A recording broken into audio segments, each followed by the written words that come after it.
living stem cells. Now, they're opening a Lone Tree office. So, what's on your mind today, and how can we help you?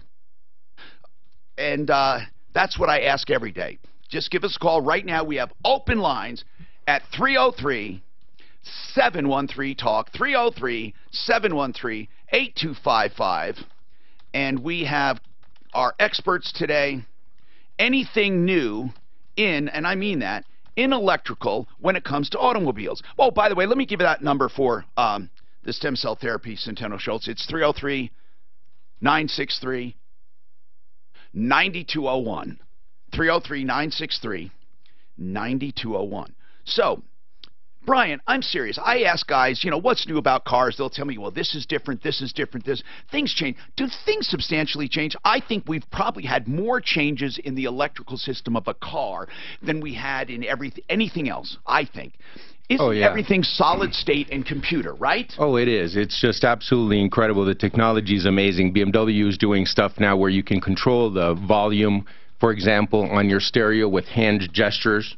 You can just turn your hand, rotate your hand like this, and you can get the stereo to come up and down. It has some sensors in the car somewhere. It's incredible. Sensors that look down from the rearview mirror. But it used to be like when you had a circuit, you had 2 wires running, or 1 with a ground. You had wires running to every single item, and you didn't have central processing, and you had distributors. And do we still have distributor caps? Do we still have that? No, all that's gone. These are systems that are coil unplugged. Distributor cap used to rotate and send spark out, right? Yeah, and that's back when you can fix things. The shade tree mechanic could do stuff like that. Nowadays, you need a computer to talk to the computers in the vehicle, and it's very complicated. What do you think the biggest thing was? I think the computer chip for the car. The transistor, yeah. The transistor. Then they were able to. Chip.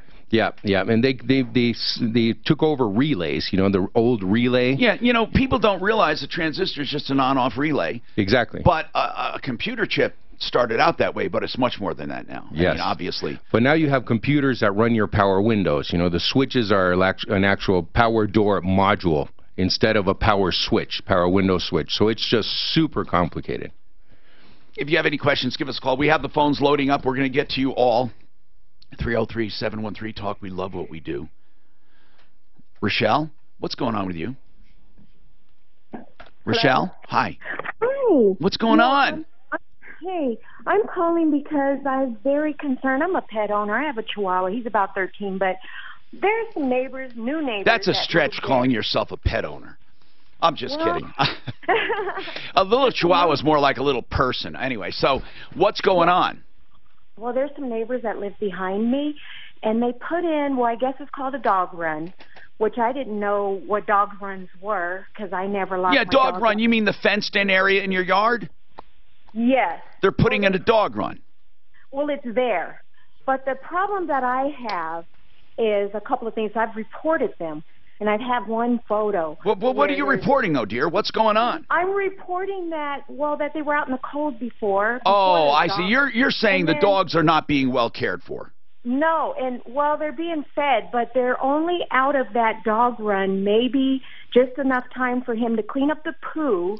And you're not going to get anyone to do anything, man. I'll tell you, to do animal cruelty cases, Mark went out on one for us on a horse one time. It was horrible. We got the horse confiscated, but it's so... Yeah, I had to literally bring a vet out with us. So. But you have to certify. I mean, it has to be really, really egregious. Rochelle, I'm going to tell you a story about years and years and years and years and years ago, and it wasn't in Colorado, but there was a little dog, and my God, my heart went out to it. It was chained, a little tiny dog, outside all day. It was so freezing cold. It barked and cried. It was so lonely, so sad, hardly fed. If I didn't put water out for it, I don't know if it would get water. It was in its own poop.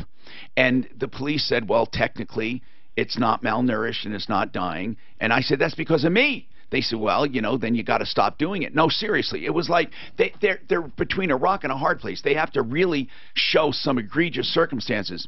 So guess what happened? Guess what magically happened one night? The dog disappeared and found a new home of loving people. And it was amazing how that just coincidentally happened. Wow. Yeah, Yes. I Lord wish works that in was- mysterious ways. Lord does work in mysterious ways. Rochelle, is it that bad that we have to put on our Well, vigilante clothes? Well, this is what I witnessed. I'm on the phone trying to report to animal cruelty. No, I will tell you, and I'm not kidding. I don't know if having a dog in a dog No, run. it's not. That's But kind of weird. if truly there are animals being cruelly treated, and I mean cruelly, something will be done, and I mean that sincerely. We'll get something done. But Well, this is what I witnessed when I tried to report, okay? And it's just weird because they started out with 3 dogs, then there was 2, now there's 3 again. One's a puppy, so we're talking 2. They look like Rottweilers. They might breed them. And then the other dog is some little dog. It's like a mixed breed, like a medium-sized dog. I don't know what kind. Maybe a. all right, so what do you want us to do? I don't know. We'll help you. Well, What do you want us to when I do? was on the phone with them, I didn't know where the white dog was. Okay, the medium-sized dog. Well, at the same time, I'm on the phone reporting this, looking out my window. He opens his door and he throws the dog across the lawn. What? And then he proceeded to beat the dog with a broom. Oh, no. And while I'm on the Rochelle, phone, do you have video of this? No, I Can don't. you? No, you got to get some video of this. Also, off the air, I'm serious now. You give us that name and number. And if I have to go knock on the door and talk to the guy, or we go steal the dog. And yeah, I know, if you're listening saying you can't steal a dog, if dog's truly being beaten, he's going to be stolen. You guys can have me arrested if you can prove it, but you won't be able to prove it. So I need a video. please get something. Suzanne, get her number off the air, please. Please. I have no qualms about being a vigilante when it comes to that kind of stuff. I mean, who wouldn't? If you saw a dog being beaten, what if you saw a kid being beaten? Would you interfere? Of course you would. Of course you would. I'm not saying you're going to steal the child, but you'd interfere. And thank God they have a lower standard for that with social services. You just whisper impropriety, and they usually do something to help the child. Sometimes, you know, when it's not even, you know, truly necessary. But I'd rather they err on the side of caution. 303-713-TALK. There are certain areas I'm happy they err on the side of caution. When it comes to domestic violence, even though there's always 2 sides, it doesn't matter. There's nothing wrong with making sure the parties are safe that night, okay? Nothing wrong with it, because so many times wives are intimidated and they'll say, oh, no, everything's all right, it was a mistake, and they should err. And since that OJ thing years and years ago, that's when somebody had to get arrested. That is a definite. Even though it can be a pain, it should happen. The other thing, err on the side of caution with children. Mandatory reporting for teachers, for doctors, for healthcare providers. Yes, err. I know it's traumatic taking the child, but then you investigate. And that's why when people call and say, but the kid fell and they took my child, go through the motions, because if you're not guilty, they're not going to look. They don't look for reasons to take your child. They really don't. The other thing is, of course, when it comes to animals, I wish they would do that, err on the side of caution. They don't. That's the area where they err on the side for the owner because they almost consider it personal property. I'm Tom Martino. This is the Troubleshooter Show, today's car day, but we're taking any and all calls at 303-713-TALK. Coming up, what's the difference between E15 and E85? We'll talk about that. And then what about doors? French doors? What do you think? 303-713-TALK.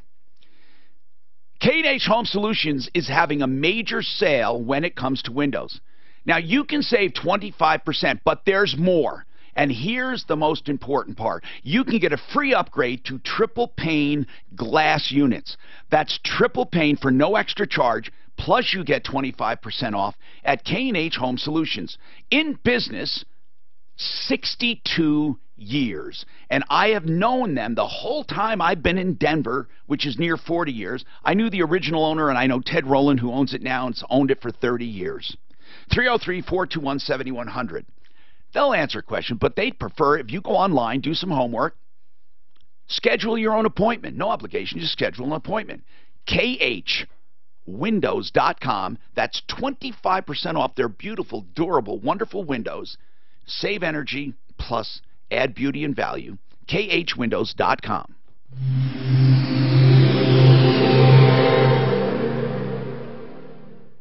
This report is brought to you by... Mark. He's got the website. He gives me the website on every Friday, and when we do commercials, it's kimmertrans.com. He's got this domain, transmissiondenver.com. So why don't you use that one? Well, you're going to. That seems like And transmissionsdenver.com. This guy, these are unbelievable. They should all point to that Oh, domain. yeah, we'll make sure. All of them. Kimmer Trans, of course, let it point. But here's the point, is that for SEO, it's called a natural SEO, meaning the search phrase people will put in is Denver transmission, right? Or transmissions. By organically, your name matches it. You don't have to put in secret meta tag. That gets the highest priority. First the URL, then everything else. That's why when people put in their business name, if it's a great business name, fine. But it's dumb. You don't need it. Oh, you have some great ones too. Yeah, if you can describe. And then you have fully Kimmer Transmissions, which is even better than Kimmer Trans. Denver Trans. If you're doing a kitchen project, you Yeah, don't get your main store. shop around. How did you get it? Were you in very early on the net? I must have been, yeah. When things popped up, We're talking 25 years ago. well, see, B&M used to have the transmission.com. Oh, it's got Rod Transmission, Parker Transmission. It's got some great URLs, man. They should all be pointing there. They go to microsites and feedback information. They do right now. Well, he's saying there's a landing page for each one. Check two. Each one. Here, give me one. Not all of What them. is here? Denver Here, Transmission. look at that. I want to start. Do I have recorded commercials for you? You run recorded right now. You're not running long, right? I'm not wearing anything right When now. you do, make sure you tell me so we do new Oh, stuff. that's tough stuff. I don't do a lot of that myself. And then I want to put these send all on that the kind of stuff. website, on the referral. Yeah, they all go to Kimmer, but this one. Good. I want to get that. Oh, wait a minute. Well, we're going on the new list anyway. Wait a minute. What? It's just a short. What is computer and the stuff? Nobody did that. Yeah, because it's kimmertrans.com. No, they don't. They go to a landing page. That's okay, as long as it's his. And so Yeah, but rewriting. That's right. It should go here. That's It right. really You should. need to point Who them does to your IT? Kimmer Trans. One spot info? Do Yeah. you like the guy? Great people. Yeah, I like the lady, yes. How much? $1,000. A month? Uh-huh. For what? That's SEO? Yeah, I don't do anything. She does handle it. SEO and everything. I mean, does she do some paper? Mark, do you think that's a lot, posting I don't know what SEO? she's doing. Is she getting you business? Yeah. Then yeah, that's fine. Okay. That it really comes down to that. She must be doing pay-per-clicks and some other shit, right? Only when I turn them on. So they're Yeah, I know, but that 1,000 just covers her then in the hosting. That's That it. seems high, doesn't I don't know what she's doing. The website looks nice, though. It's a good-looking site. It is. Yeah, it is actually. You have any pictures of Brett Baxter on there? How's business? right now I'm packed in. Buried? Yeah, I've got cars that it's going to be days before I can get to. Well, that's good news. Investors are running away from Mexican stocks. How about Bitcoin, Tom? Where do you see Bitcoin, Mark? I've not gotten involved in I don't cryptocurrency. follow it. Bothers me, and I'll tell you why. Because there is no standard, and it scares me. It's all perception, and you can argue money is our fiat currency. No, fiat currency is not. It is not just perception. It is the good. It's the faith of the federal government. This crypto thing, man. It's crazy. I can't. Things I don't understand scare me. I just don't even understand the creation of it and how it's created. I just don't understand it. Yeah. If you're in the market for, I mean, I do understand it, but what I mean is I don't fathom it. No, I know. There's no regulation. You know, It's new. Our new bitcoins, new ones, not exchanges, being created. Oh, yeah, sure. They mine them every day. They mine them by Different ways. Computer it all power. comes out of computer by power. solving That's what they call Bitcoin blockchain. does like that What's mining. So Bitcoin does that mining. Other places, And they're apparently, different. Now, they is have it a an app? Here's what I want to ask. Let's just say Bitcoin. They have to dedicate computer power to do certain tasks. Are they busy tasks just to create currency, or are they real tasks? No, they're transactions. No, they're real Transactions. tasks. Hi, Tom Martino here. Welcome to the show, 303-713-TALK. Cam Solar. Do you see that sun out there? That sun can work for you 365 days a year. Cam Solar, the only solar company we endorse. Now, they are in the Denver market from Texas. They have 3,000 systems in effect. They give a 20-year performance guarantee and a 20-year warranty on all parts. That's Cam Solar. I want you to go to the special landing page for my listeners and fill out the information, and you'll get, within 20 minutes, a call or an email with a complete analysis of your lot and whether or not it's worth it. No money out of pocket ever because of the federal tax credits and the rebates from utility companies. Keep that in mind. Just go to this page and find out more, okay? You get a 20-year bumper-to-bumper on equipment. You get a 20-year energy production guarantee, and you save money from day one. You have low-cost financing and no money out of pocket. Go camsolar.com, then put a / Troubleshooter.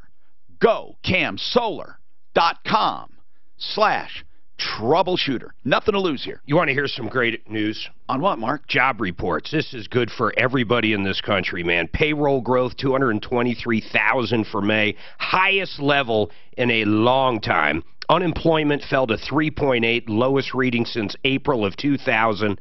Average hourly earnings rose 2.7%.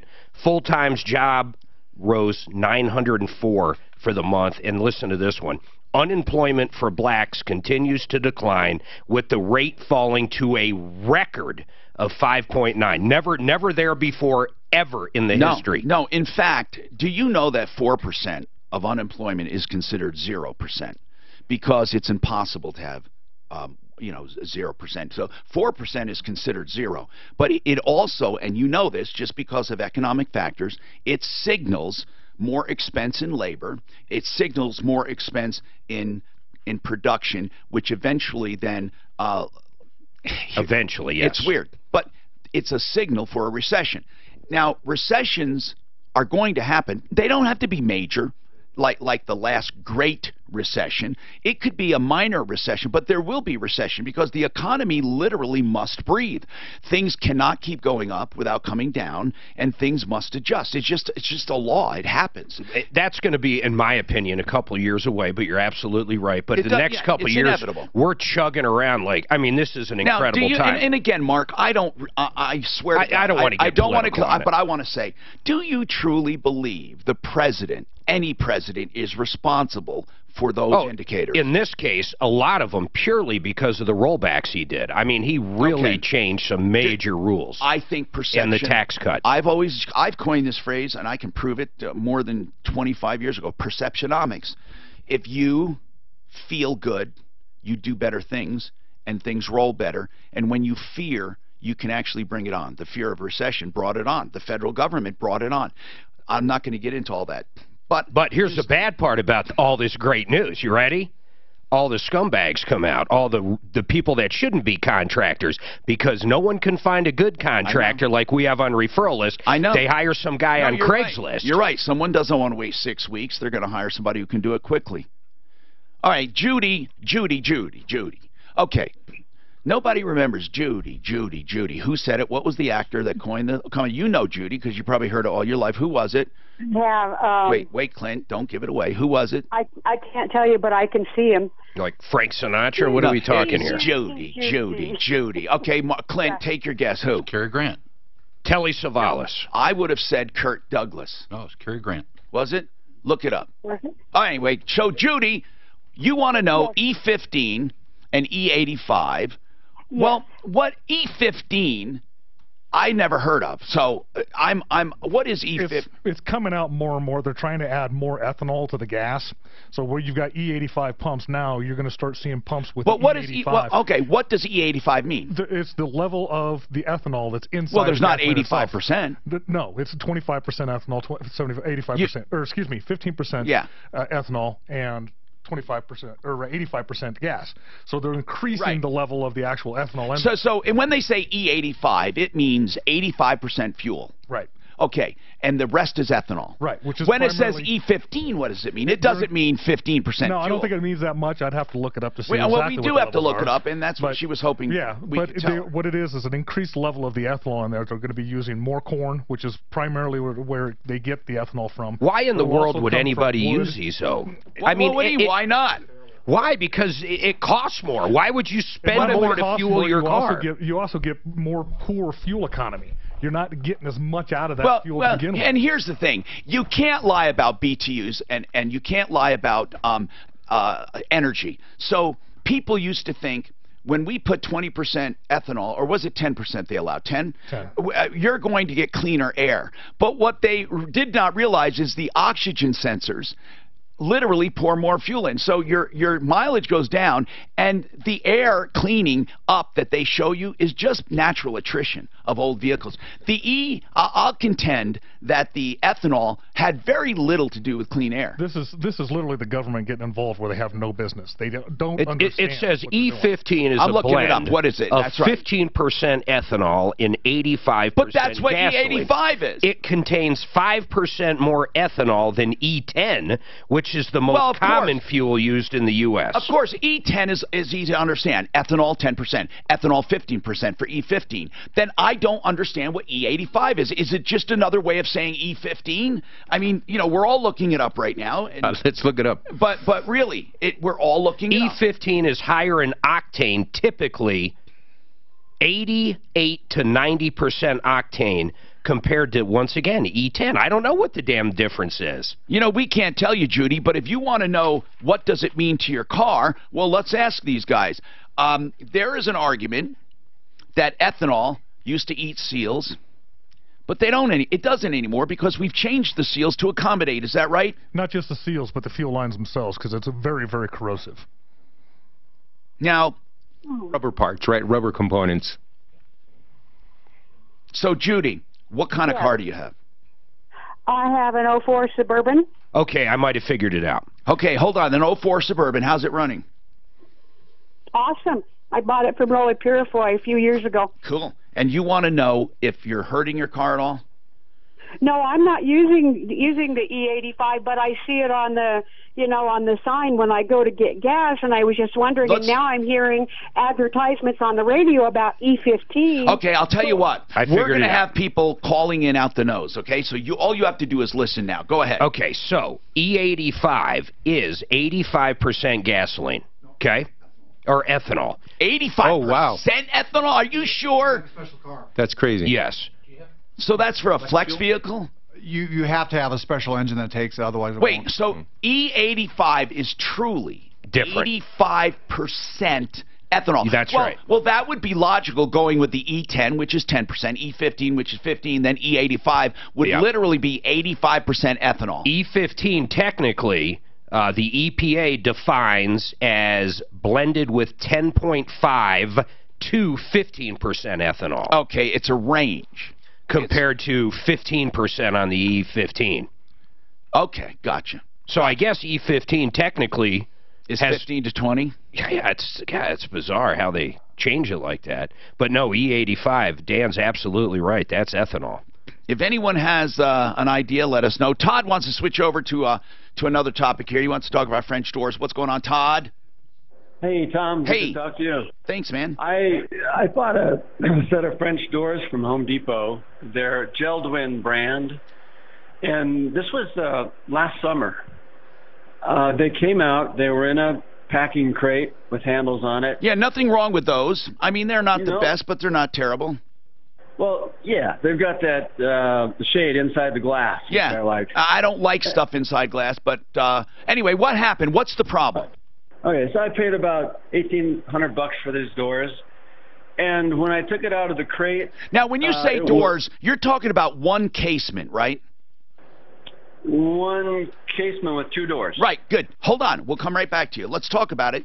We'll maybe get one of our experts, 303-713-TALK. Speaking of home improvements, there are 3 companies that will be coming up you need to know about. Well, Ideal Home Loans for refinancing for home improvements. They have special loans. Also, Art of Granite, which is an incredible way to redo your kitchen. And then SimplyFloorsInc.com. Buddy Mitchell is a sole proprietor in a big buying group, so he has the same buying power as a Home Depot or a carpet mill or a carpet exchange. Here's one difference. He has lower overhead, and Simply is cheaper. The same material He doesn't have any secret materials, but all the same, waterproof carpeting in the tile and the laminates and the hardwood. If you're looking to do home improvements, please consider simplyfloorsinc.com. Make your own appointment, simplyfloorsinc.com. They'll take all their samples with you. To you, or you can do 52nd and Ward, their showroom. They also provide true designer services. So with the floor, they'll coordinate your whole house, okay, just for buying some floors. That's simplyfloorsinc.com. Home Depot in the back of my So house. you interested in a new pub? These numbers are In what? In a pub? Because the guy I got rat baskets from has got a bunch ready. Oh, rat basket is beautiful, but no. And I probably wouldn't get one of those because I wouldn't do it justice. I'd have to get a little. I want to get one that can be sedentary and not care. You know. Mm-hmm. Yeah, these are AKC registered hunting lines. So E85 has 22% less BTUs than E10. You know, so much of it, I was reading the alcohol X to fill. So what do you think? So you're going to get way less gas mileage, but it usually is cheaper because it's subsidized. It's always cheaper, but it's not cheaper to operate. Right. And you'll actually get a It costs more. Cheaper per gallon. When gasoline gets up to $6 or whatever, then you start really doing the math. It's subsidized. Finally got caught on, I think, all it does is, you know, instead of for the farmers stuff, like pushing back in, you know, when that exhaust valve opens, you ain't pushing anything back in. For the corn, But it was literally. But that makes price of They didn't know what other Feel food. like was fresh. yeah. It's literally terrible. My dad was a farmer and stuff, and it's They got away with it for thing. so long. You try to argue that with a farmer, though. We start growing food. Sorry, I didn't catch it. Start to it's like grow that- food for you want to grow fuel, up you with know, emergency it's brake kind of on. Yeah. You realize there's Plus, it emergency takes a brake lot on of your fuel car. Okay with Brent to at process 12:30? alcohol. A lot of natural gas. Yeah, stuff. No. In the transmission. They all say parking brake now. There was a lot of manufacturers used to call Farmers will emergency say brake. that that's what keeps the price of It wasn't until oil back down. when Ford, or when everybody started putting a lot of computer controls on vehicles, and you had all the electrical wires I'm running waiting on everywhere. click. Well, they had a massive problem Wikipedia? with false signals coming from, CB radios, electric doors, Hey, you're still so on and so your forth, that would company's actually induce running signals in over. the computers and make cars do funny things. Sometimes it's shutting down. I can't Officer do being Chinese opportunity food to the anymore. radio, Well, kill the car. No, I'm starving. I haven't been hungry for 6 months, but Chinese food, there's no fucking food in it. Well, let's see after the show. No, I'm still waiting. I just can't, I haven't been hungry for that long. Well, that's the way Chinese last night. Well, Yes. usually was on like the It's like eating nothing. It's like you're hungry a half hour later. You are. The point Yeah. was, is they often It didn't stuffs have you, weight then you're stuff. hungry It's right pure away. carbs, man. When it Yeah. started, it would You lost a little weight, reverse didn't you? back out. Yeah, I've lost back quite a up bit. people's garages more. Okay. Well, there was a case where 175 the guy had pounds. actually stopped and was filling up the No. truck. Is that which way? I was walking behind it. What are you down to? I lost, Car Doesn't hit matter me, what hit your reverse weight once is, more and it's killed what me. you have. About 187. How much do you lose? 187, my high was like 130 or 232. Oh my God! But what did you lose? You lost 45 pounds. No, I've lost 35 pounds this year. The very next day, every manufacturer You gotta be feeling great, across right? lines, Yeah, those I'm emergency hungry brakes and all, today. they're Generally, all yes. said parking brake. I don't like, I just eat once a day, Snuggle up that's on it. Dan a little bit. Thank you. Not for dinner earlier? I eat between 4 and say 7. Oh, okay. That's all I eat. It's the only time I eat, man. And I haven't broken that rule for fucking a long time. But is that the key to your weight loss, or are you doing something I'm else? doing that for other reasons, because weight loss is really carbs. You know what happened was So you lost the weight It was a recently? 5-cent grommet. They've You've been had doing No, that in for the a while. last, in 1 year, I've lost about 35 pounds. Okay. And you attribute it to the diet change or the time you eat? Intermittent Both. fasting. Both intermittent. It's the best deal ever. As soon as I quit eating, I mean, my body starts, cheerleaders in his car, young. it doesn't know what to do but burn fat after it goes through the food that I ate. Yeah. When they tried And, usually you have a snack or something, so you're constantly digesting. Once you're done digesting, your body kind of goes into a mode where kind of fight or flight to a degree. Yeah. So, It's the you don't get easiest diet, tired. though. You really don't get tired. After about 2 months, man, it becomes easy. But I gotta say, I had almost all carbs last night for the first time forever. You feel like shit. It makes me feel like shit, and I'm fucking hungry. I in the end, like I so seldom eat carbs that so seldom that when I do it makes me. My only real big temp these days, and I just stay away from it, is fucking lasagna, man. Yeah. Really? Oh my God. How about meat? Oh, I eat meat. That's all I eat, basically. Eggs. Chicken, Remember, steak, pork. Too much protein also turns to sugar. But Chicken, steak, pork. Usually pork. Pork usually 2 times a week. Chicken 3. Steak. Dear Clint, dear Steve, you're just rubbing it into this guy, aren't you? Yeah. Would you put? Oh, dude, why do you guys not listen to me? You don't fucking talk to crazies. There's nothing that can. Well, because nothing good comes out of it. The whistleblowers came out well. You think this guy is going to follow that? No. No. He's just going to keep bothering you. Absolutely. Thank God he's in the hospital, or he might drive up here.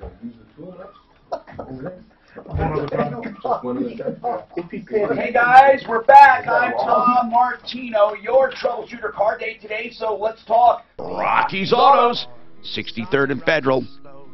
A huge selection of used cars, trucks, SUVs, and vans. Here's the important thing. All price ranges, models, makes, and even colors. You know, I love the way their theory up there. They say, let's give a variety, let them roam around, a big lot, and then 40 lenders to choose from, variety there as well. Open Monday through Friday. So tonight they're open till 7, Saturdays till 6. They open at 9 in the morning. 63rd and Federal, plenty of parking. It's very convenient. You're not going to be, attacked, and they're not the high pressure place. It's a really good place. You can ride around in a golf cart, even say hello to the Shag Man. And no, I'm not related to him. People actually said, "Hey, are you related to him?" He's a good guy, but I'm not related to him. Anyway, 63rd and Federal, 303-426-4646. So, what do you do with French doors? I don't know. What's wrong with them? Let's get right to that, Todd. What's wrong with these Geldwin French doors? Today is car day, by the way, but we're taking any and all calls. Tell me about the French doors, the problem. All right. When we took the packing crate off, the doors were warped.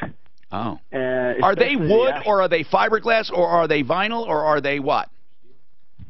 Steel? They're clad, wood clad. They're wood and they're aluminum clad, right? Yes. Okay. Or aluminum and wood clad. No, they're aluminum clad. Okay, and they're warped. That's very rare. I mean, for that to happen to a clad door. When you say warped, I mean, is it obvious you can't close it? I mean, it's crooked. Yeah, it won't close tight. And that long, skinny Now, piece did you discover this before you installed it? No, I didn't know it until I installed it because it was in that shipping crate. Okay, and so now that it's warped, how long have you had them?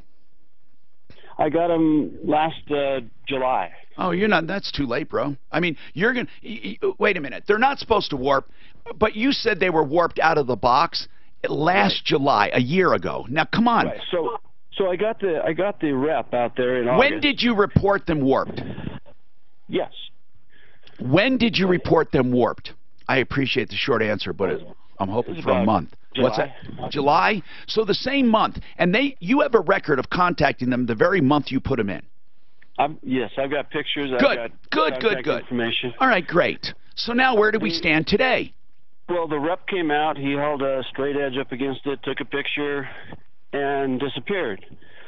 I've been into Home Depot many times to ask what's going on, and the guy emailed me a job order about 60 days ago. About replacing? Yeah. Well, they sent me a pair of new doors, but they don't have that long, skinny piece, which is called the astracal, and that's the thing that's warped the most. It's wood. The astracal. What is that? I'm sorry, I don't know. The middle? Right, you have a passive door and you have an active door. Right. It swings out. Right. And when that active door closes, it's got a...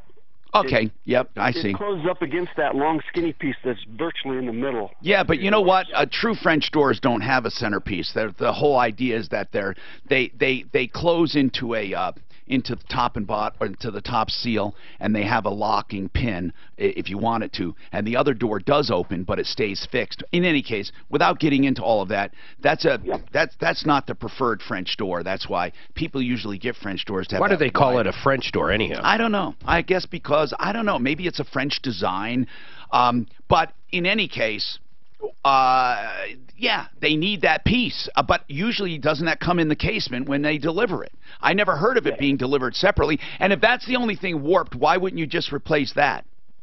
Well, it's also affected the door. Okay, so are they going to get that centerpiece? Well, it was delivered without strike plates. Okay, are they going to deliver those? Well, they have not. It's coming up on a year. And do you have the doors installed?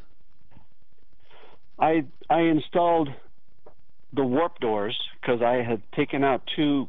Okay, that's all you have to say. I had to fill the space. That's fine. So the good doors are in your garage? Yeah. Okay, and you have no. Can't you use the strike plates from the other doors? I mean, that's not a big deal.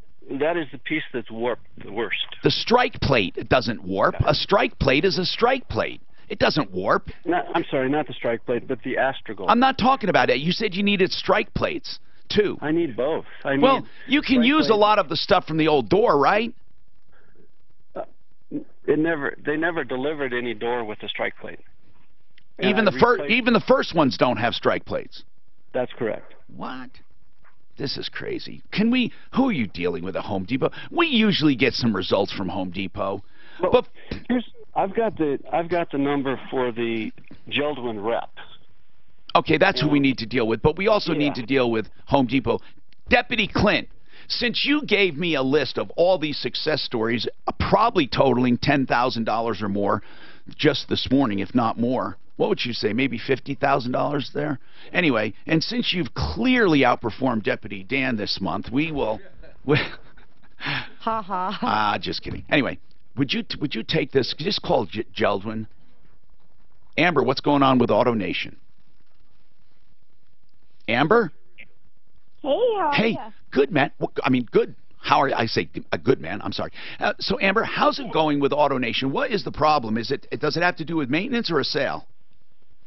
Actually, it has to do with the taxes on the sale. Oh, so this is a common problem we get when people don't understand it, or the dealer tries to sneak. And I say sneak many times. If people are price shopping, they don't include the tax for their area, and they make the person so the person doesn't find out till they go to register it, and then they have to pay that local tax. Should they know their own tax rate? Well, though? Yeah, sometimes, and I believe they must collect state sales tax. And if it's financed, they must collect all taxes. But, Amber, your situation is what? Explain the sale.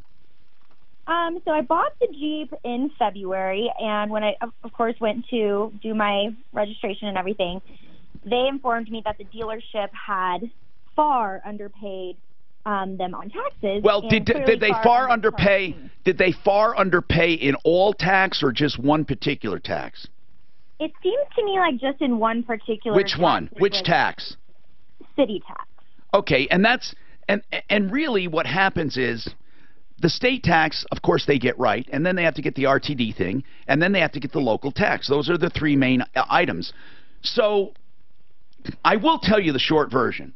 Just because they forgot it doesn't mean that they owe it. They don't owe it. I mean, it's yours to pay no matter what. But are you saying, and then I'll let you tell the rest of your story, are you saying you wouldn't have purchased it if you knew about this tax? 110%. Wait a minute. So you would not have purchased the car at all? Yes, because I negotiated down to literally the dollar for probably 9 hours at this dealership. But the only way I was going to buy that Jeep is if the bottom line was correct. How much of a difference? How much of a difference are we in that city tax? Just the difference, not all taxes, just the mistake part. How much? They charged me 1%, and it was in fact 3%. So yeah, how much of a dollar difference is it?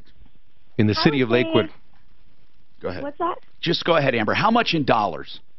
It sounds to me, the guy at the county told me $700, but when I did the math, it was around probably somewhere between 5 to 7. How many years did you finance it? Quite a few. you know, like 7 years?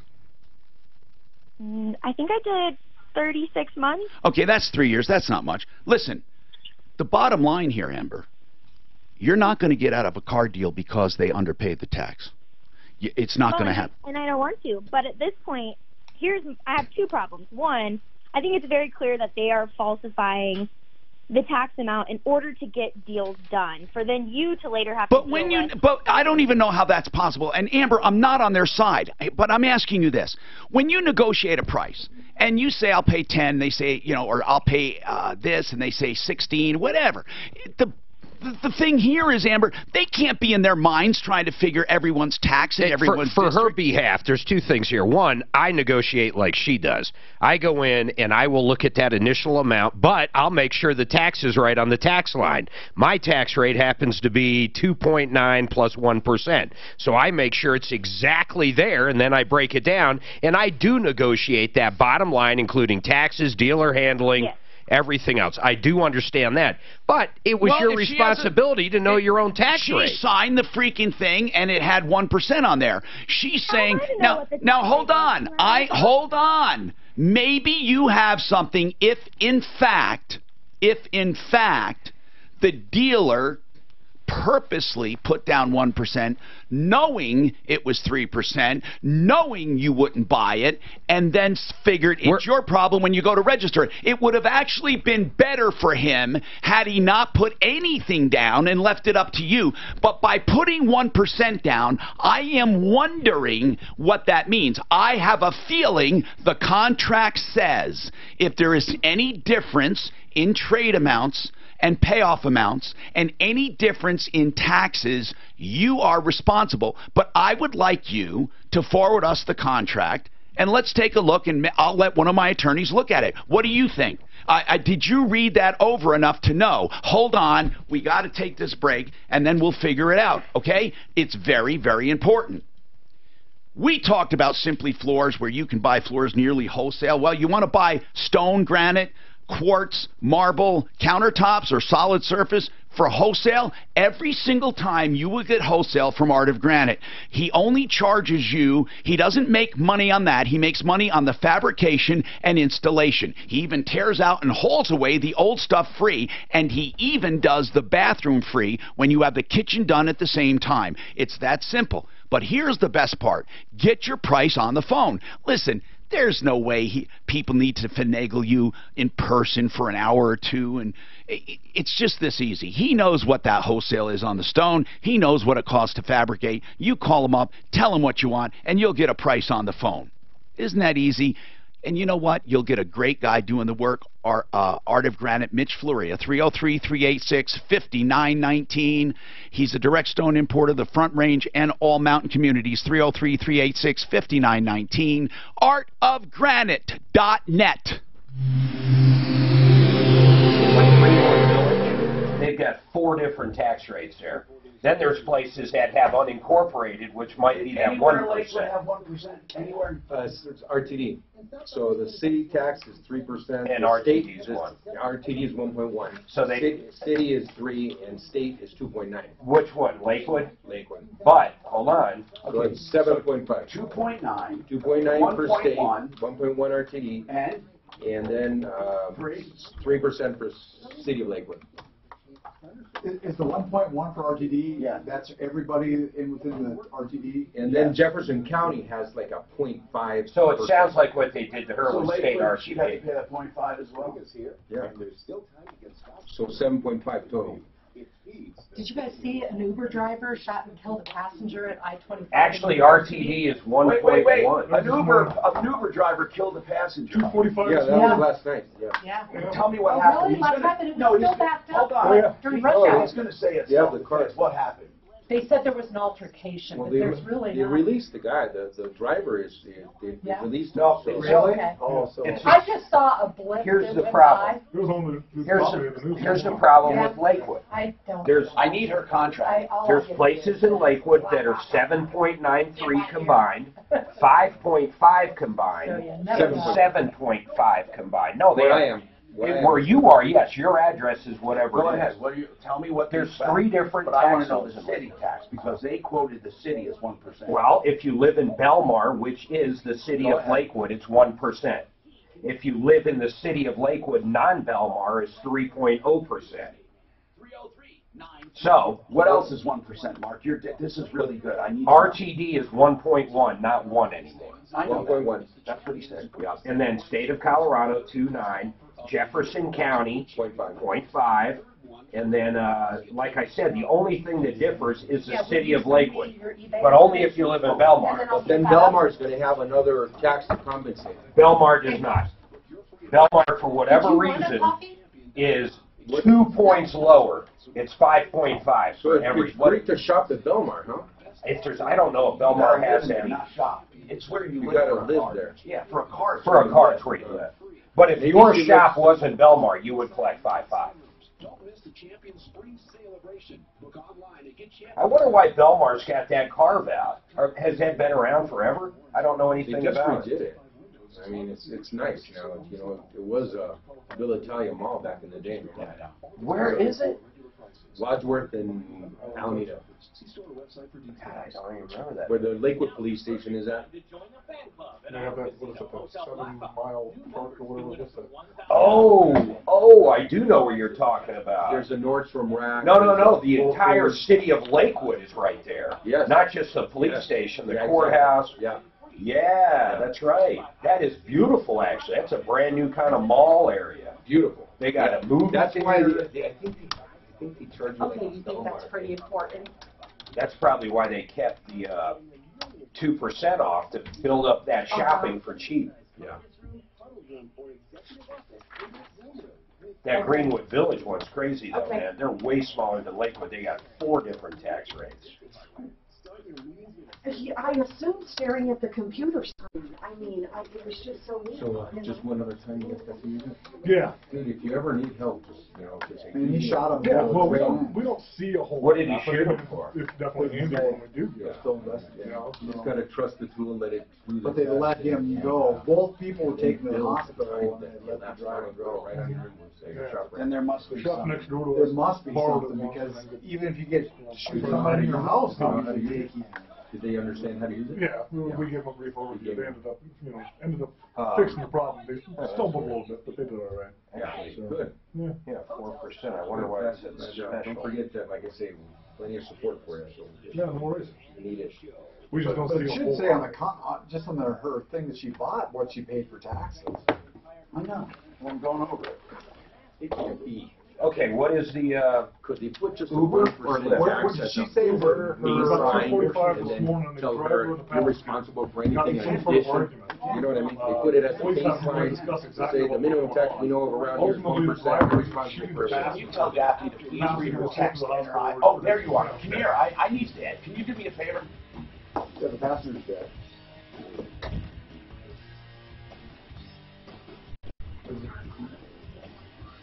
Take over, Mark.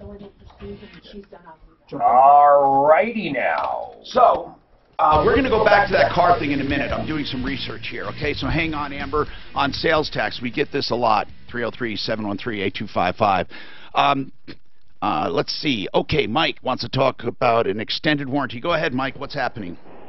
Yeah, hi, Tom. How you doing? I'm doing good, sir. Thank you for asking. What's happening with you? Well, I talked to you about a year ago. My daughter and my son-in-law had bought a car from Pikes Peak Acura. Man, that dealership we get a lot of complaints about. So, well, their air conditioning went out 2 weeks ago, 3 weeks ago. Was it a Suburban or something like that? No, it's the Saturn Outlook. Oh, okay. But is this the one where I said where they paid sadly too much and all of that? And I'm trying to think because I remember talking to you. Did you have anything to do with it at all on co-signing? No, I was just there with them when they purchased it. Okay, and, so they had a ton of problems. You guys sent it over to Accurate, right?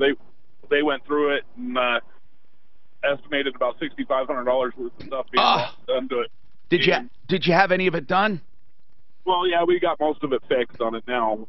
But so they bought that extended warranty, and it's supposed to be a high tech. Well, their air conditioning went out. I said, well, you know, they bought the extended warranty from Pikes Peak Acura. Yeah, and so all the problems that were originally wrong with the car, the warranty wouldn't cover. Of course not, because it's pre-existing. So, well, the air conditioning went out. I said, well, it's a high-tech warranty. It should cover it. Well, you know, saying that, I mean, what do you mean a high-tech warranty? What the hell does that mean? What, I mean, did you read the warranty? Because the warranty tells you what it covers and what it doesn't. The word high-tech means nothing. Yeah, high-tech is they're pretty much gold plan. It covers everything. Well, so when the dealership... Does it cover tires? No, not tires. Oh, not everything. Does it cover the radio? It says it on there, but so they took it into the dealership, and not Pikes Peak Acura, but to Maroon Chevrolet, and had an oil change in the air conditioning service. Well, Maroon called us back and told us that it only has a powertrain warranty on it. And well, you have whatever you bought. How much did you pay? $2,500 for the warranty. And where's the warranty? Do you have it? Do you have a copy of what you have? Yeah, I do. Okay, so does it say powertrain or does it say more? That says the high tech. It's not marked powertrain. It's somewhere there it'll have the actual coverage. No. But he has the warranty, and it's definitely not just a powertrain. That much you can tell easily, right, Mike? Yeah, and I all right, so did you call them and ask them why, and what did they say? Why don't I have the warranty I paid for? What did they say? Well, they said the dealership obviously purchased the powertrain warranty instead of... well, then do you get the money? Do they get the money back? Well, I went into Pikes Peak Acura and showed the... All right, hold on. Today is the day you break the stranglehold of addiction. You and your family can't lose another precious day. I hate extended He is saying they paid $2,500. We're given a paperwork saying they had a high-tech warranty, which covers a lot of shit. And now they're saying they don't. They paid only for the drivetrain. No, they didn't say they paid only for drivetrain. They said they only had the drivetrain. We don't know. We don't know what the prices are yet. It sounds like it's a category. You know, the high tech is just a category that must list a bunch of different things. So it's something above the drivetrain, probably. Yeah, it doesn't mean it's going to cover the compressor. Not going to cover AC. It's a mobile AC system that probably leaks. You know, I don't think that they cover that kind of thing. They might cover components. Say it's wear and tear. It's bad. Extended warranty. $6,500 worth of work on an outlet. That's the value of the car to begin. No kidding, right? I mean, that car's total, Didn't they make who made that weird one that kind of turned into like a camper, man? It had like a tent built into it. Wasn't that Saturn, or was that something else? No, the Volkswagen had those, where the top of the van kind of lifted up a little bit. No, this was more of like a... Damn, I can't think of the name of it. I thought it was a Saturn View or something. It had a tent? Yeah, like you can literally buy a factory option of a tent. Not Subaru or something. That sounds like a Subaru kind of thing, or a Jeep. I was just going to say Jeep, yeah. His door parts were shipped. Like, why don't you just get a tent? Well, I'm sorry. first mistake was buying a Saturn. Now, Beach walking. tell me when you're near your computer. That's all they do. They beach Go walk. right back down. And then delete that. They have a standard thing they call when they come And in, you and then want, they call before they send them back. 150? Again, they only call twice. On that. But I don't know, Mark, what should we ask for on that? We don't have On that an fingerprint instruction, we don't have the box. What are you talking about? The fingerprint thing. They can find it. I probably have the You know, you go online and find the description and all that. Don't try The to other ones have a box. I don't care about the box. What are they asking for? 200. The The cheapest lowest one is one is 2. 200.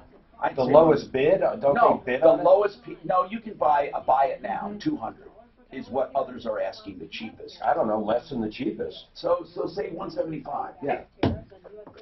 Buy it now 175. But I would also do a bid. The bidding too, and then put a minimum of 150 on the bid. So a minimum of 150 on the bid. Or are you allowed to put a minimum, right? Yes. Yeah. But just do. It'll be my first time, so. I do a minimum of like 100. I mean, if we're going to get rid of it. Minimum of 100. They call it a reserve. A reserve not met. The reserve is 100. that Astraple he's talking about, And then the buy it now is 175. That's what usually they are. yeah, it's not free. If you have any questions, just let me know. But so what is he got to screw it on? Hopefully you get 225 I bidding don't know. process. He left him in the range for 225. several months. What is it? What is it? You guys warped. Oh, just a fingerprint. I know. That's what the people are hard to help. He leaves it in the range. Oh, that's good, huh? It's cool. That's good idea. Oh, it's great. You want one? They have to be there. Yeah. You got a good deal? The second set of doors that your guy said I can't figure out what vehicle. You know what? It must have been just some kind of aftermarket. That's a great idea, because then your employee can't do it for you. Yeah, and you know what? If you don't get those frames exactly at the end of the frame can be tweaked, but your frame has to be square. The doors don't come out. Exactly. I got two sets of those. I got a set to hanger and set to get general, same brand. So his are wolf swinging doors. But if you want, I'll leave it to one you're going to use it. But you got to use it. Yeah, I might. Seriously. Yeah, because I'm struggling with that kind of issue. As a matter of fact, I just texted. Yeah, I just texted. Ah, Pontiac Aztec. This guy just fucking emailed me. Thank you, Kurt. Oh God, this ugly car. Pontiac Aztec. One of my employees was late today. I knew I wasn't fucking crazy. They were the ones crazy. I asked him. There was one in the shop, man. What time did Allie get here? The police text me when Allie gets here instead of... Yeah, fucking shoot me in the head. That's exactly what I was saying. What? And I was going to be here. You know, there was a car was made that actually had the option of a fucking tent. That was part of it. Pontiac Aztec. Yeah, exactly. And I said, yeah, there was a Pontiac Aztec. And it's was it the Aztec? That sucks. Yeah. I knew I wasn't crazy. It's crazy as hell. It's part of the world's 15 ugliest cars, too. Yeah, that's what I said. It's ugly as hell. You know. I'm not down to the minute with that. I don't know if it's a good car or not, but God, they were butt ugly. Well, they don't even make Pontiac anymore, do they? Isn't it just the brand gone? Oldsmobile's gone. Totally. And you do it for still a well, you never did the 8.4. Exactly, I know. You set a culture. Notable features. Visit their showroom on Santa Fe Drive. But, for example, this vehicle doesn't take back ever. It was one of the first automobiles, though, listen to this, that actually had heads-up display. What car is that, Mark? It was a Pontiac Aztec. Oh, jeez. Those things were nightmares. It had a tent built in. What's Aurora City tax? There's lots of different ones, probably. Well, because 80015, because she had a co-buyer. Aurora City tax. And the other one is Johnstown. So none of these are Lakewood. Sometimes none of these are Lakewood. Johnstown is probably 1%. Oh, find out what Johnstown is. Not one of these say Lakewood. Johnstown, you said Colorado. 80 what? 8011. 80015 is the Aurora, and the other one is Lakewood. Actually, Aurora actually has. And then Johnstown. 1, 2, 3 different tax rates. Then Johnstown is within the same city. No, because Lakewood actually falls Johnstown into Arapahoe, Adams, and Douglas 80534. County. Mark, Johnstown is 80534. So 80015. Sales tax rate is 2.9. The combined rate just 2.9 is all. What about? The combined rate is 8% as a result of the state rate of 2.9. Yeah, but what is the county is 2.25. What's the city? Aurora tax rate is 3.75. It's 5.9 is what I show. Okay, hold on. Why quality first? Because quality. I show Johnstown as 5.9. This was Aurora. Fast emergency service, which they offer, of course, 7 days a week. So they did not add in. They did not add in RTD. All they added in. But what was the zip code? All they added in was, listen, they added in state of 2.9, county of 0.550, and city of 1. They did not do RTD. Where is it? Tom, use the word mention paperwork. I'm sorry about that. I don't have fucking RTD. There's a way it printed. Hi, I'm Tom Martino, your troubleshooter. Welcome to the only show that solves problems directly this hour, brought to you by Fix It 24/7, where you get a professional in your home for $39 to assess any problem with plumbing, heating, cooling, or electric. Plumbing, heating, cooling, electric, just $39. Hey, this is the consumer advocacy show. We help. That's what we do. If you had to explain the show, you say, there's this guy, this crazy guy, and a bunch of crazy people around him, and they help people. If you've been lied to, cheated, ripped off, if you think there's an injustice, they expose it, they recover money. In fact, this guy's recovered over his 40-year career in Denver, like hundreds of millions of dollars in cash, merchandise, exchanges, refunds, and services. The longest running radio show in America, and that's not by mistake. We really work hard at it, and I know a lot of people have tried to take us down over the years. Fix It 24/7. I love the place because they give such great value. No matter how long it takes, they'll find the problem with electric, heating, cooling, or plumbing. They'll find the problem for $39. You might say, well, they just want to fix. They many times are disappointed when it goes to register and they have to pay taxes. Now, there are certain laws regarding the collection of taxes. Dealers must collect tax with finance deals. And if it's a cash deal, they must collect state tax. So let's talk about this deal with Amber. Today is car day, by the way, but we'll take any and all calls at 303-713-TALK. But Amber buys a car at AutoNation, Chrysler, Jeep, Arapahoe. Okay? And I looked at the paperwork here. And she said, they charged me the wrong city tax, and I'm going to have to pay up to $700 more. Amber, where are you registering this car? Johnstown. Johnstown. I don't know why the hell somebody said Lakewood. Where did we get Lakewood from, guys? Okay. I don't know where that came from. I don't know where it came from. But in any case, Johnstown is your address. But there's also, okay, now, what is the rate for Johnstown? 3%. 3%. And I'll take your word. You probably know. All right. So they clearly put down here the state, the county, and the city as 1%. Okay. Now, we are looking at this because I think that it's too blurry with the way it was sent to us. But okay. I have it in front of me. I'm just wondering, is there anywhere at all that says, I mean, if this is literally 10 pages, I mean, what you sent us a lot of pages. Does it say anything, and it must, and I'm almost positive that if there's a mistake in taxes or in trade-off pay amounts, that you're going to be responsible? I just wish we had a clearer copy. Suzanne, can you just give me the digital copy? I'll give you the PDF, but it's not much better. Let me send it now. Okay. Maybe I can clarify it with the PDF. Just hold on a second, Amber. I mean, the bottom line is, did you see a disclaimer? I'm going to ask you. I did not. Okay. Now, but the second part of my problem is, when I called the city, I said, what do I need to do? You know, I have never run into this before. They said, I would recommend... Go ahead. I would recommend trying to pay it, right? So well, of course. The dealership. Well, what do you mean trying to pay it? What is that? I don't even know what that means. What do you mean trying to pay it? The difference, whatever was. Yeah, you have to pay it. In other words, it's your responsibility. Right, and and I was totally like, okay, I'll go do my duty and go pay this, even though it's wrong. I don't think. Well, sure. Maybe you take them to small claims court or something.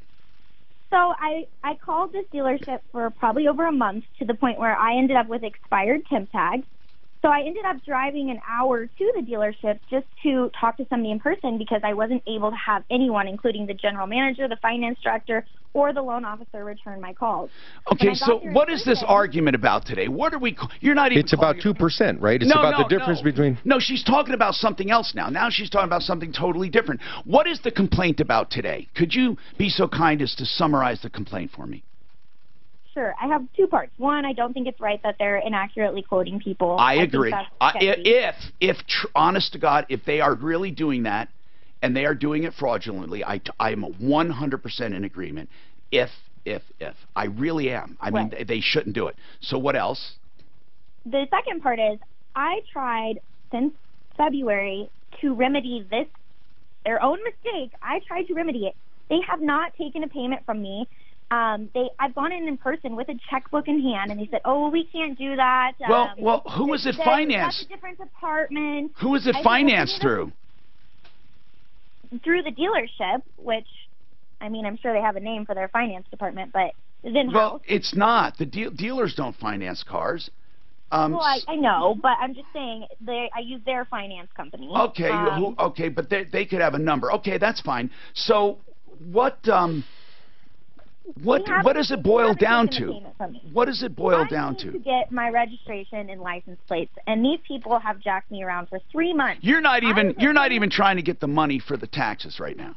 I just want to move on with my life. We're missing something. No, we're not missing anything. She is saying, I don't care about, well, I do care, but I just want to move on now. She's a smart woman. She's saying, however, I can't get it registered. But I don't understand why you can't get it registered. Why? What's missing?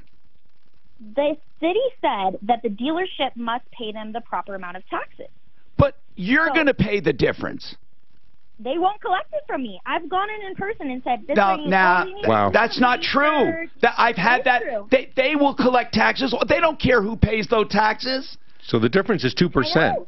So wait a minute. They charged her 1%. Johnstown is 3%. Amber, we're gonna find out that there's something missing from your story, because if I go to register a car and the dealer sent the paperwork, you got a notice saying the paperwork was at DMV, right?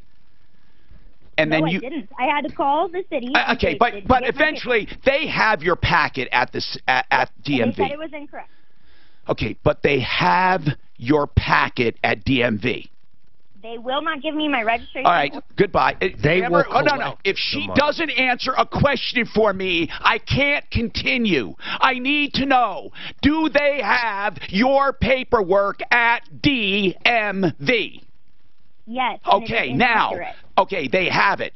They say it is incorrect because of the taxes. Is that the only thing hanging it up? Yes. Okay, and you said, I will pay the difference, and they said, we are not allowed to collect it? No, the city said the dealership must collect it and then send it to us. So I went They're to wrong. the dealership. They're wrong. So hold on. You are the victim of DMV. We will call AutoNation right now. This can't be one where they say, we'll call us back. Okay, so who can call and get a direct answer today within 10 minutes? This is a very simple problem. AutoNation, you have someone who bought a car, and all she wants to do is register it. And I need to know, first of all, is it true that DMV doesn't collect taxes? That's not true. I've done it before. I bought a car out of state, and they didn't pay the tax, and I had to pay it. Me too. So, Amber, whoever you talk to... I think she showed up and didn't have the money to pay the tax. She says she's willing to pay. No, I believe surprise. Amber. I believe Amber. Okay. Amber, I think DMV said, no, we can't take it from you. It has to be from the dealer. Amber, they're wrong. Did you get a person's name at DMV? Yeah, I have a guy's name. What's the guy that told you this? What's the guy that told you this? His name was Andrew. But let me just ask you And which office was it? And you can ask me anything. What office was it? Larimer County. Okay. Tom, if I sell you a car today, do I charge you sales tax? No. Where do you pay sales tax? I pay sales tax when I go to register it. That's with everybody in every county. They collect it. And she's wrong. Even on a new car, they collect taxes if there's not enough. Because sometimes with a cash deal, Amber, the dealer only pays the state tax, and you have to go pay your local tax. You do agree with that, right? Why do you think they're not collecting the difference from you? Why do you think?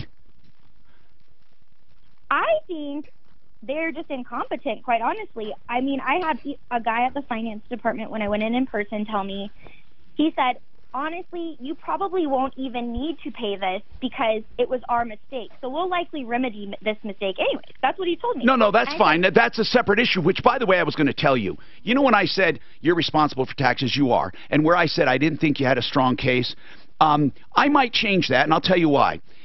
If they don't have a strong disclaimer on this contract, if they did this on purpose to keep that negotiation down, and they did that fraudulently on purpose, and we can show that, or you can show that, then they might cave and pay it. But I want to take this as two separate situations right now.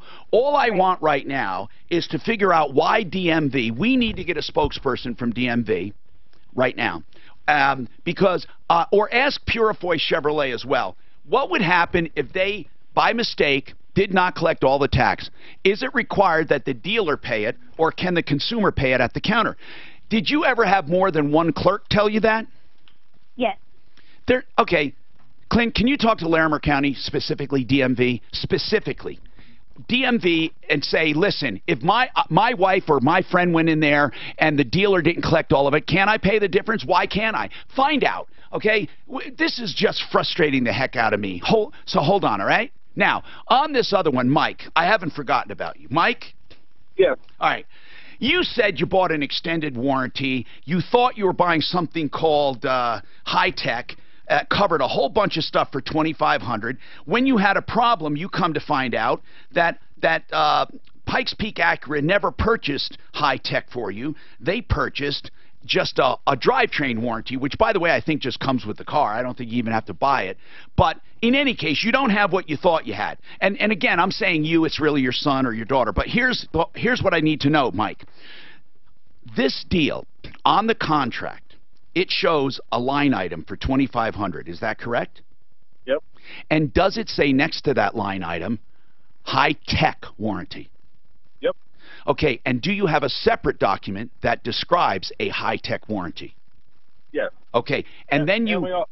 Go ahead. We also called the warranty company direct, and I talked to the people at the warranty company, and they said it's not a high-tech warranty. That's why it's not covering the AC. No, I understand. How much would the other warranty cost? If you paid $2,500 for high-tech, did they charge you for the other warranty? Because if they charged you for the higher warranty and then bought the lower one, I would say that sounds like fraud to me. What did they buy?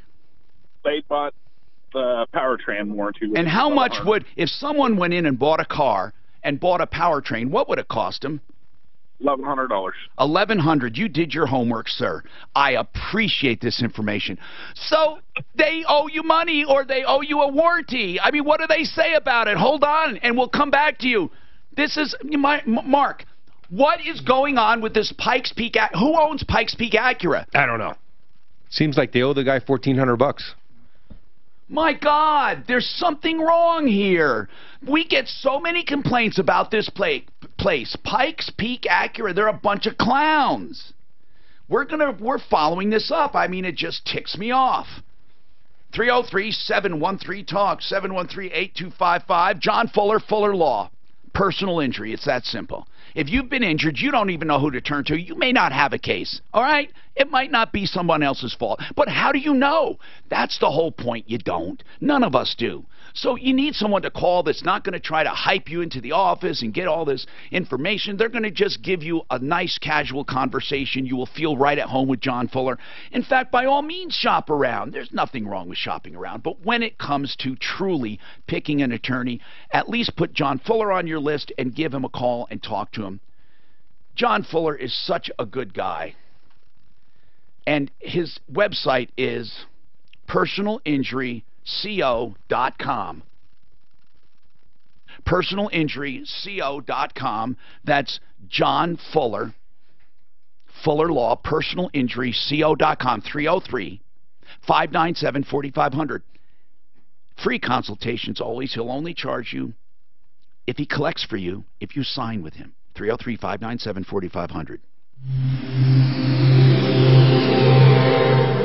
Ask him who sells that warranty. Yeah. Whenever I can. What season is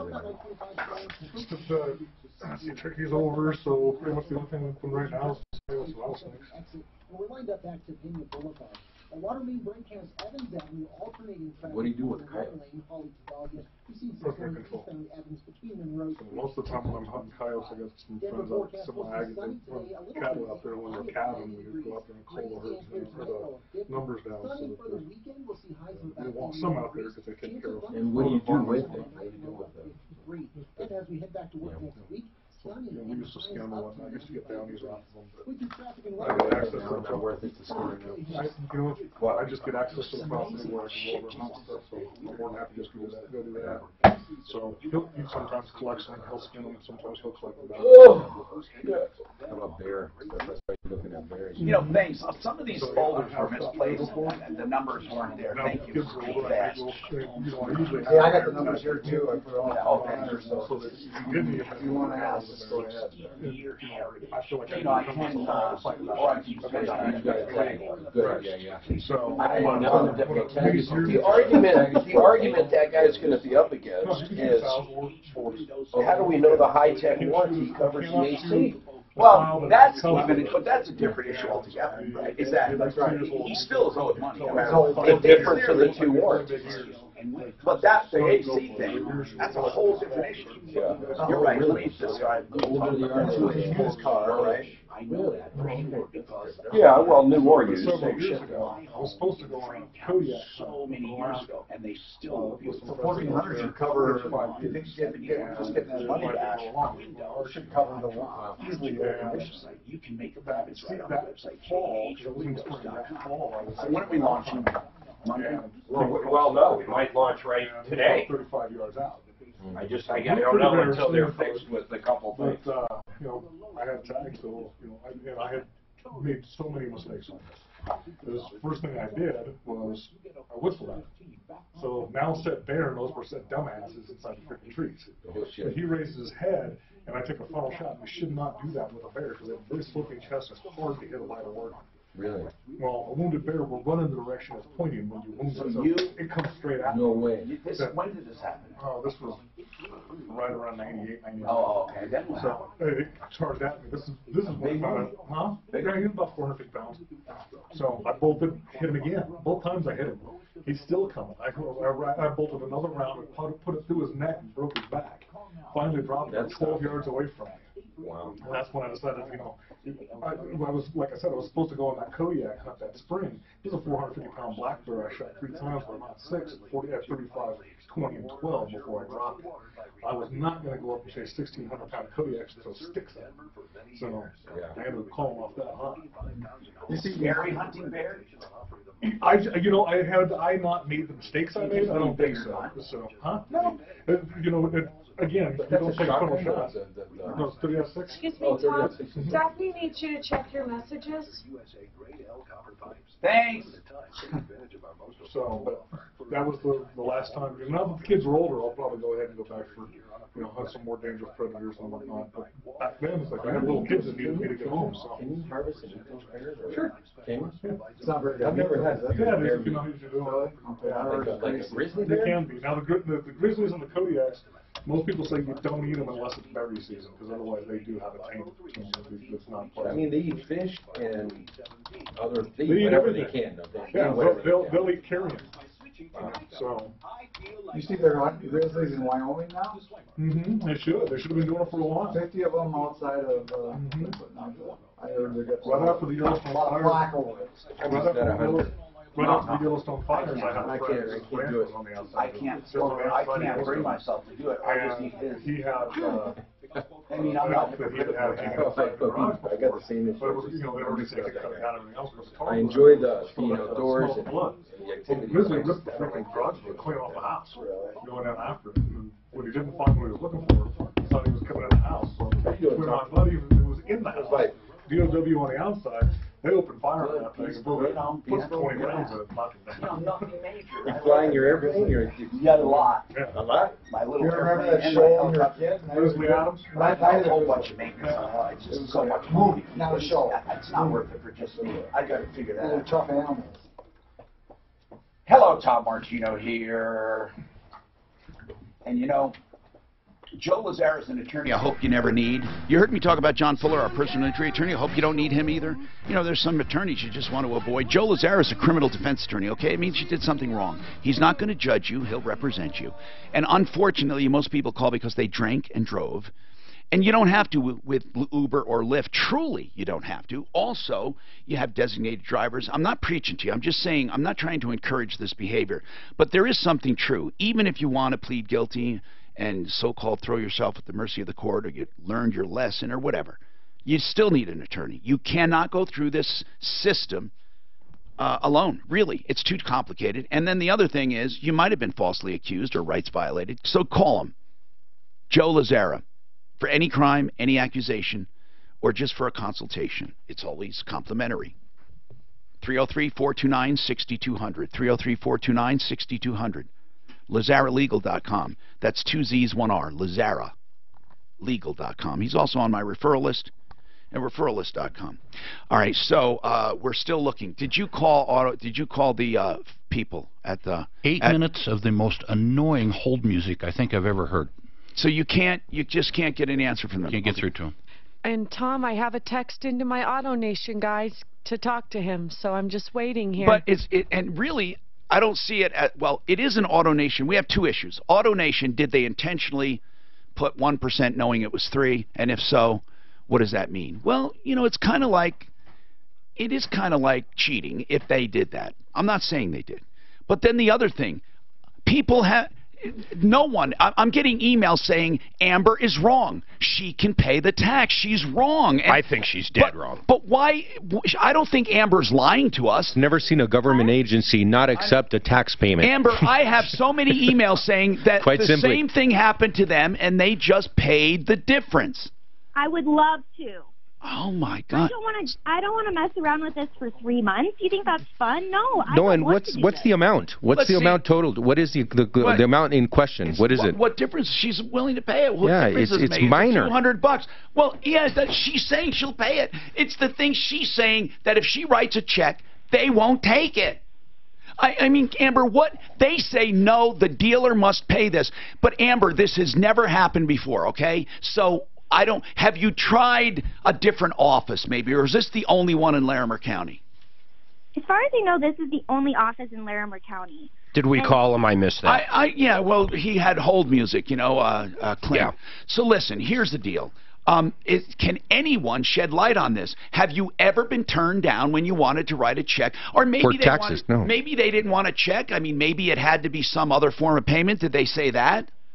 Why didn't the dealership just tell me, oh, no, you just pay that to the city, if that was the case? But why does everyone seem so confused about who to pay? Amber, it's not confusing. It's never been confusing. But it shouldn't be. I'm asking you something that you didn't answer. Did they mention they would take a certain form of payment?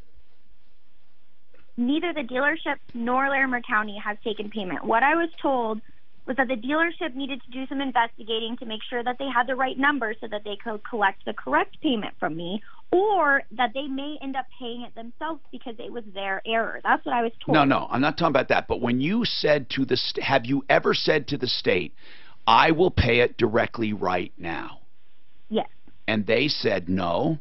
But not the state, DMV. The responsibility of the business to collect taxes and provide it to the city is what they told me. And if you don't have enough, the owner pays it. So what happens if someone bought a used car in Larimer County? So what happens? She's saying that's only dealers. With individuals. The dealer's going to be paying the right tax, no doubt about it. Most of the time. Yeah, well, I mean, it's 3%. They're not going to get away from that.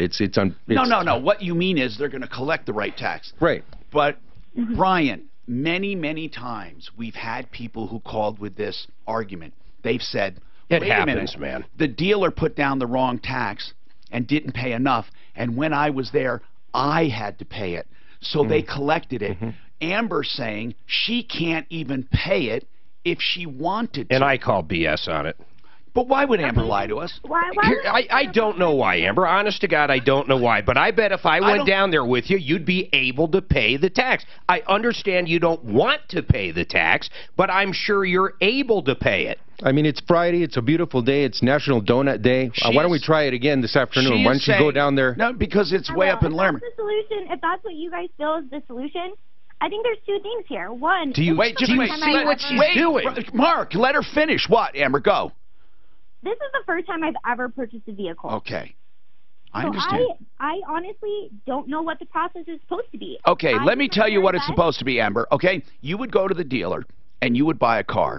And under normal circumstances, if you're financing it, they would collect all taxes. And then if you wanted, it would be built into the loan or it would be paid, whatever. And then you would go home and you'd have a temp tag. And then you'd get something in the mail that said, your title work is at DMV, come on in and register your car. You would take that card, you would go to DMV, and you would wait, and when you'd be called up, you'd hand them the card, they'd go get the title work, they would collect a car registration fee from you and license plate fee, you'd write that up, you'd give it to them, they'd give you the plates, and you'd leave. Or you'd bring in old plates, and they'd credit you and whatever, or old. Okay, now, that's normal. I understand that process. What I don't understand is the process in which somebody quotes you the incorrect amount of taxes. Now, it's happened to me, it's happened to Mark, it's happened to a lot of people. You go there with the card, and you pay, and you want to pay for the plates, and they say, wait a minute, we have a problem. The dealer did not pay enough tax. you still owe 150 bucks or 300 or 4, and then I would write a check for taxes, and that would be it. So I mean, that's the normal procedure, Amber. I swear to you, that's the normal procedure. And then that makes total sense to me. And you said you were fine with that, but when it came to doing that, they said, no, we must collect from the dealer, and that is flat out wrong. I mean, or it changed. I have a question. Yes. So, like, typically, when you're a business owner, yes, let's just say it's a refrigerator, yes, it's up to the business to collect the proper amount of taxes from the consumer. That's right. And to pay their taxes. Yes. So why is this situation But hold different? on. Can I explain something to you, Amber? If you live in an area that has more sales tax than you paid at the store, okay, listen carefully. It is actually your obligation to file a tax return at the end of the year and pay any unpaid sales tax that was not collected.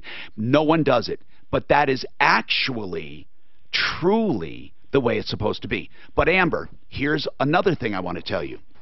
The collection of the tax by the business, whether they collect or not, does not determine whether you owe it. And Amber, I am going on your word that you want to pay this to get it over with and they won't collect it. But then I keep hearing you say the dealer should be paying it. I know the dealer should be collecting it. You actually pay it. They just collect it. But here's the thing.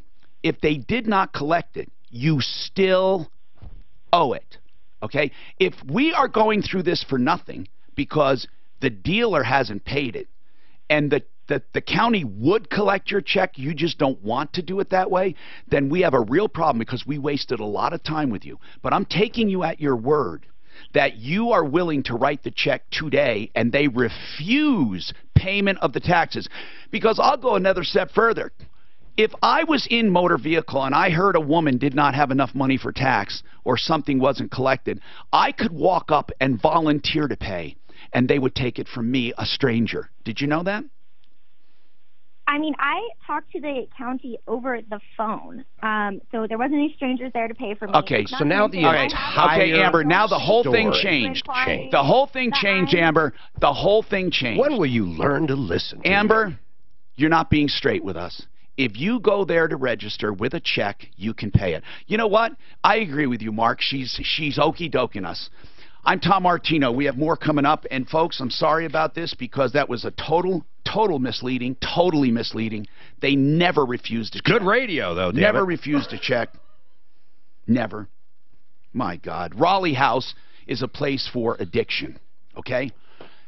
You know, if you have an addict in your life, there are going to be questions about treatment, about habits, about telltale signs, about the way people act, about what you can do for that person. How do you approach that person? How much does it take for drug addiction treatment? How much money? Does insurance pay? What kind of insurance? Are there free programs? What is the Raleigh House about? How does it compare to other programs? Well, you know, you all have a million questions. The Raleigh House is providing this number, this free service, confidential, not to try to sign up a bunch of people, but to, honest to God, give you information because you're going to need it. That's the first thing people need when they hear about an addiction. They need information, and that's what you get. 720-893-5559. You can call more than once even. Call with family members. 720-893-5559. Mark, you're absolutely right. She backed down and said, well, I didn't actually. She started changing it slowly. We were completely okey-doke. Well, she finally gets sick of it. Well, but here I know. Mark, you know when I do that. Here's the difference. When I do that, I do that on purpose. But you're also embedded in the conversation. I'm listening to it. I didn't believe her. I told you this is the first time it ever happened. But I take her side. I'm trying to ask DMV. So, how are we okey-doke? Is she on? Can I talk to them? Are they on there? Here we go. No, he was like, look, it's my DMV. Like, I think you need to talk to a lady at the state sales tax here. It was a very simple Are they there? No, I asked him. I said, if the dealership collects the wrong amount of sales tax, they said 1% for Johnstown, but it's really 3%, and she's trying to register her car. She got up that tree. Larimer County is telling her that they have to get the payment from the dealership, not her. He says, I'm not sure since it's past 30 days, the way it's collected. Now, Mark Scoper from Master Drive is a DMV expert, so I was going to call and ask him. And the other one is, what's his face? Bob the car guy. Let me ask a question. And there are 5 DMV locations in Larimer County, by the way. What DMV or she never went to isn't one. going to take money from you? She never went to one. Do you realize when it comes to taxes, I bet the IRS will take payment from anyone for you? Do you know that? Yeah, I don't know. Let's try it. They will. I can pay his tax bill, never ask another question. You should prove that point. Let's do Hell, it. I bet you can't pay my IRS bill. I bet you I can. Hey, you want to see how fast the bear moves? Holy crap, that's a wicked There's a boar down here that's They can harassing outrun a the horse. sound, harassing the sound on her cub. Okay, not only how fast she gets down this hill, bounding over stuff. Here's a lesson. Wait till What she is goes that up to bear? the Run a bear. There's a female, a sheep. a sow right there. She will. What is that going to go after? She's going after this male down here that's been harassing him. Now look at her kicking in. Oh my God. Yeah. What's that thing running, like 30? 35. And it's downhill. I thought they couldn't run downhill very good. Shit, over anything. Oh man, look at that other one's like, I'm not That's a fuck black out of bear. here. What's that thing up there? That's a boar that's been harassing. Wait. Oh my God, what are they going to do when they run out of tree? Another bear. Like, what is this? A bear. And, They're both black bears. why is that bear chasing It her? pissed him off. This male's been harassing her cub. Oh, I thought you said a boar. So what happened? Oh Well, shit, boars there he and cows, goes. That's what they're called. Oh, What happened? That's what confused me. Yeah, see, now she'll just start They were ripping trying to limbs outrun off a bear, with man. teeth. Okay, I had no idea they could go. Oh yeah, no, horse and sows. That's what's because they are in the Does it ever get them? bovine family, aren't they? Did you know they're part of the bovine family? They're like pigs. I knew this though. A cashew is technically not in the nut. It's a legume. It's a legume. That's the goom. That's the goom. Amber is so wrong. The dealership, did you talk? I finally got through. The dealership is supposed to collect state tax. Only collect city tax if they're in the same jurisdiction. No, if they're financed, they have to collect. Well, anyway, yes, they will collect the difference. Always collect the difference. Okay. Well, that's all they ever do is Why wouldn't Who'd you talk to? Where's the downside to collecting Best more? at Larimer County. Forget it. We got the answer. Why are there such different colors? Thank you. Oh, black bears Remember that marine yesterday? Oh, Amber, we have the answer. They told me that the dealer has to pay. Marine yesterday Or got scared of the all these titles for the marine. Yeah, that's a younger one. If you look, she's Motor actually vehicle bigger gave than him this. completely wrong information. I guess the on whole title. thing lasts about 27 Completely minutes. wrong. They just Well, what put the information website was he given? What happens? Oh God, he had She eventually. he had to write to the lady and a whole bunch. This thing was transferred. guy says, No okay, problem. I'm done. The bond, the title is with California. As a matter of fact, with different states, it's different here. She's a little bit bigger. Yeah, but it's a California title. It can be bonded here. My sister does these all day long. What difference does that make? He didn't want it fucking bonded. He wanted the guy to get a You know, I mean, if they're no coming choice. down and you don't have a means of Yes, protecting he yourself, does. He can all have. you can do is Yes, cover he up, can get power of stuff like attorney that, and not need hopefully they it. get There is tied a up. choice. Well, The guy that signed the title can get power of attorney. They do it all the time at dealerships, Clint. The title was messed. There's a whole bunch of transfers on this title, from one to the other to the other to the other. Okay, It's the original. I'm just saying one thing and one thing only. That if this guy signed the title and it wasn't in his name, all he needs is a power of attorney. But if there are other errors, that's a different argument altogether. Yeah, it's other errors. Okay, that's a different argument. Okay. He said the only thing wrong was the guy that signed it was not the owner. Well, he's not the owner. I know, but that happens all the time when you trade cars in. The dealer signs. Although they're smaller, It's somewhere in the transfer, all these transfers. So he has to bond it because the place is fucked up. So I said, And how much will it cost? Bonds start at $100. She did go to the DMV. Tom Martino here. Welcome to the show. 303-713-TALK. Frank Duran, the real estate man.com. How about that? You won't do better than Frank Duran, the real estate man.com, if you need help ever on a home, whether you're buying or selling, or you might be facing foreclosure. He's been known to negotiate that when they know he's on the deal. They actually put off foreclosures and let him sell it. This has happened before. with Frank Duran, therealestateman.com. So if you're looking to buy Frank, if you're looking to sell Frank, he won't even hold you to a long-term contract. 303-920-1622. Now listen, Clint called Larimer County directly. Is Amber still on? She hung up. Do you want me to call her back? Yeah, I really want her to. I really want to talk to her directly. Now, Mike, as far as this warranty goes, again, we have two issues on your warranty. Number one, you were charged $2,500, but only got an $1,100 warranty. That's how you look at it, okay? You were overcharged for what you got. They said you were getting a high-tech warranty. You only got a drivetrain warranty, and you can prove it. So the second one is the actual AC repair. But hold on, Amber is back. So let me get Amber back. And this is at least a clarification for Amber. And again, Mark was right with his suspicion. I will say that right up front. That she's a BSer. No, she might have misunderstood. No. I'm saying you were right in that she had it all wrong. And I knew she did. Did you hear me say no, this? She was very misleading. She said they refused to take her money down there, and Amber, that's absolutely fabricated. We actually talked to your Larimer County DMV office. We actually talked to them. They said if a dealer collects the improper amount of tax, then you can pay it all day long.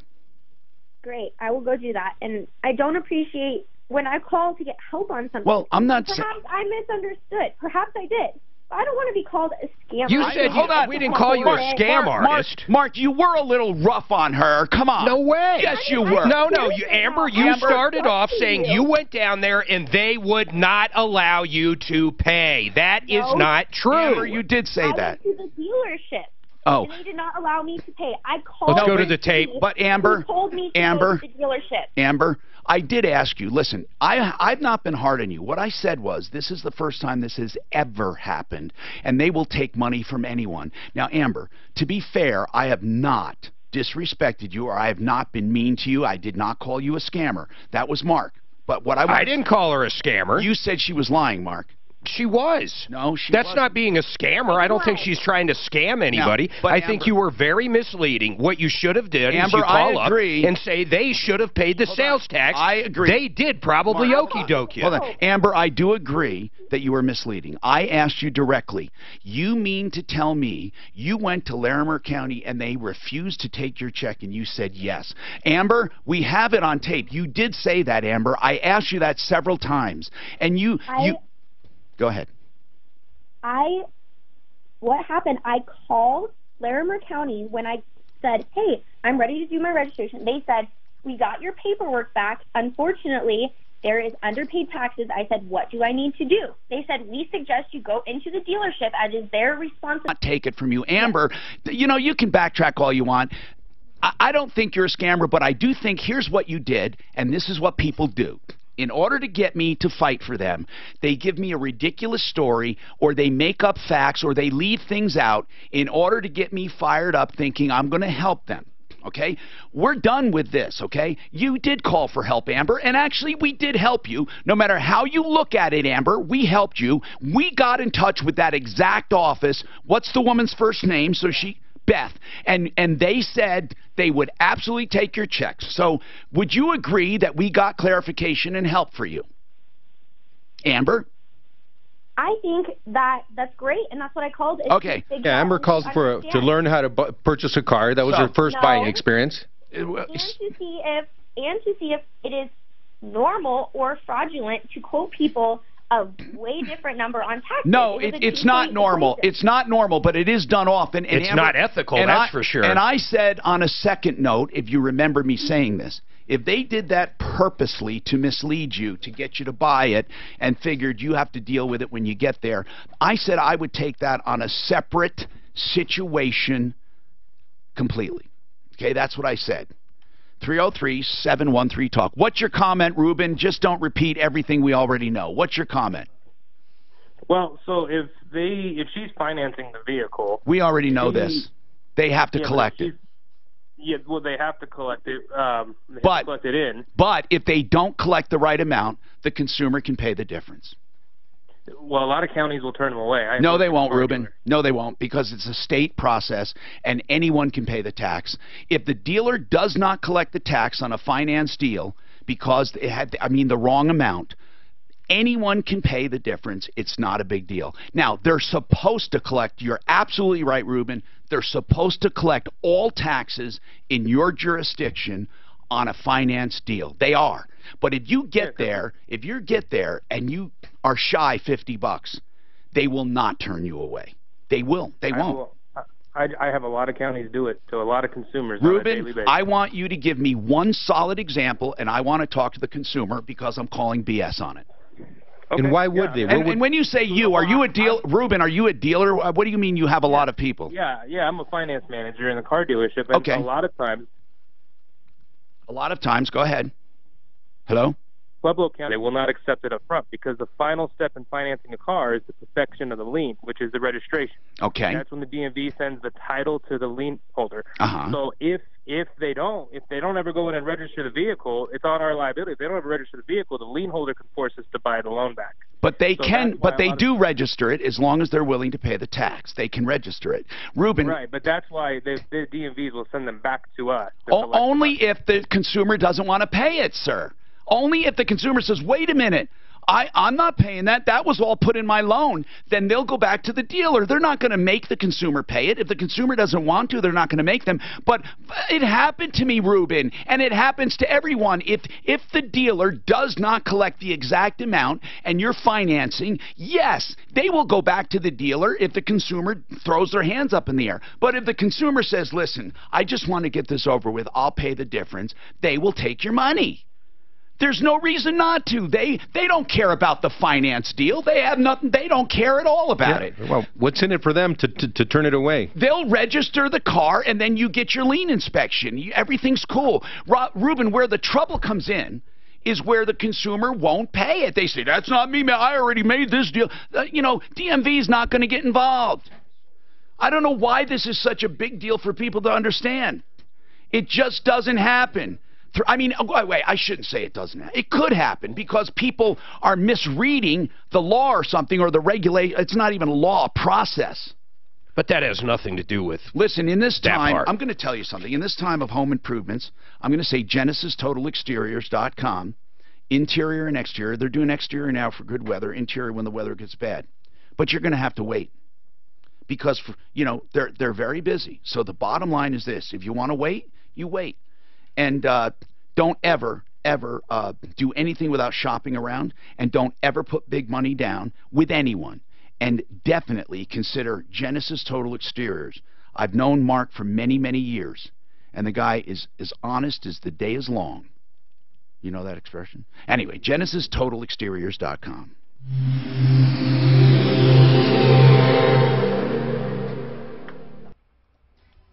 Why do people insist that they know shit when they don't know shit? That's what I don't like. I don't know. I think that she was fairly innocent. It was a learning curve for her. And I think she learned her lesson. She did say she went to the she said, I went to the DMV. If we do that reserve price or whatever. It's just a $6 charge. Yeah, so I was just asking. I just was making sure. I sent you an email on I just got off the phone with Adriana for the 2005 Colorado truck on what she picked. We had one mutual one on both of our lists, and that was the young family with the 3-month-old. Well, she's the ultimate one to... Right, but then she had another one that she picked, and I sent you the email. I wanted you to read it and see if you see anything red flag-wise. That one kind of has her heart because the college student is going to music school, and her daughter is going to be a music teacher. And you didn't influence her on that? Oh, gosh, no. We just went through the list. Then just do whatever I don't have any dog in this hunt. Just do whatever she wants. Hey, make sure she knows what she wants to sell it for. Because she said 15 to 2,000. No, I think she's stuck on the 15, but she... Okay, we listed 1,500 to 2,000. She goes, oh, did Jim? I said, no, Jim called the show. Jim sent me a email on what's wrong with, all the things. I said, you're selling this at a really marked down price. People know that there's work that's got to be done. She's like, oh, there's a tear in the seat. I go, she's really honest as yeah, the day is long. she's got a heart of gold. She's so sweet. All right, so I will let her pick who she wants. I'll say you looked, and it's her choice. So if I get it together and get her on the phone and she makes the decision, do we want to try to fit it in today since it's car day? Yeah, got an hour. Do we not want anybody to even eyeball that vehicle?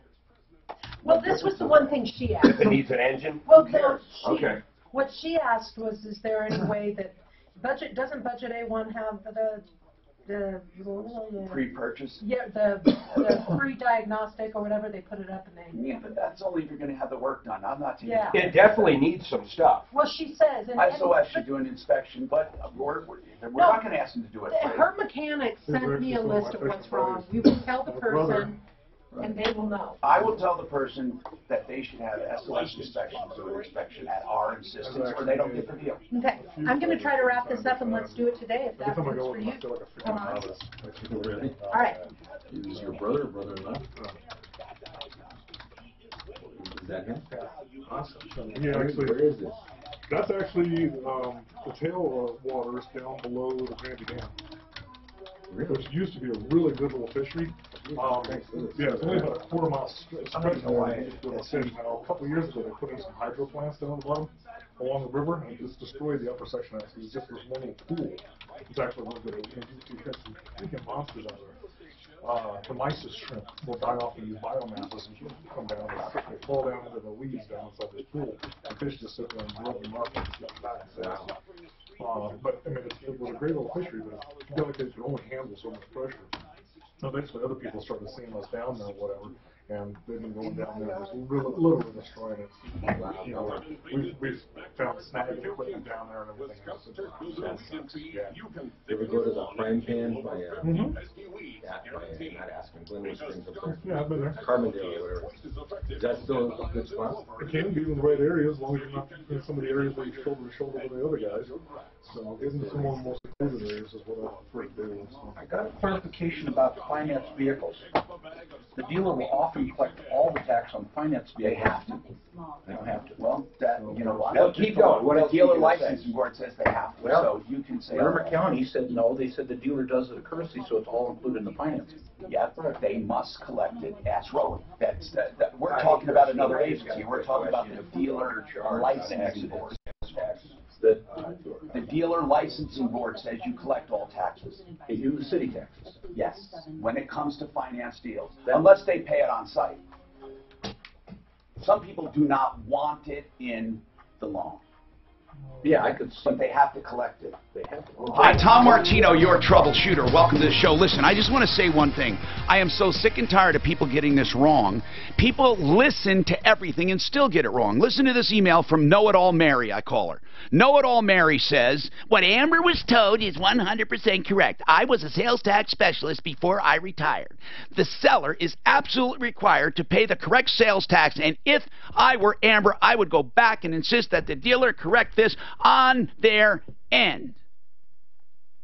Then it says, she should not have to deal with paying use tax after the fact.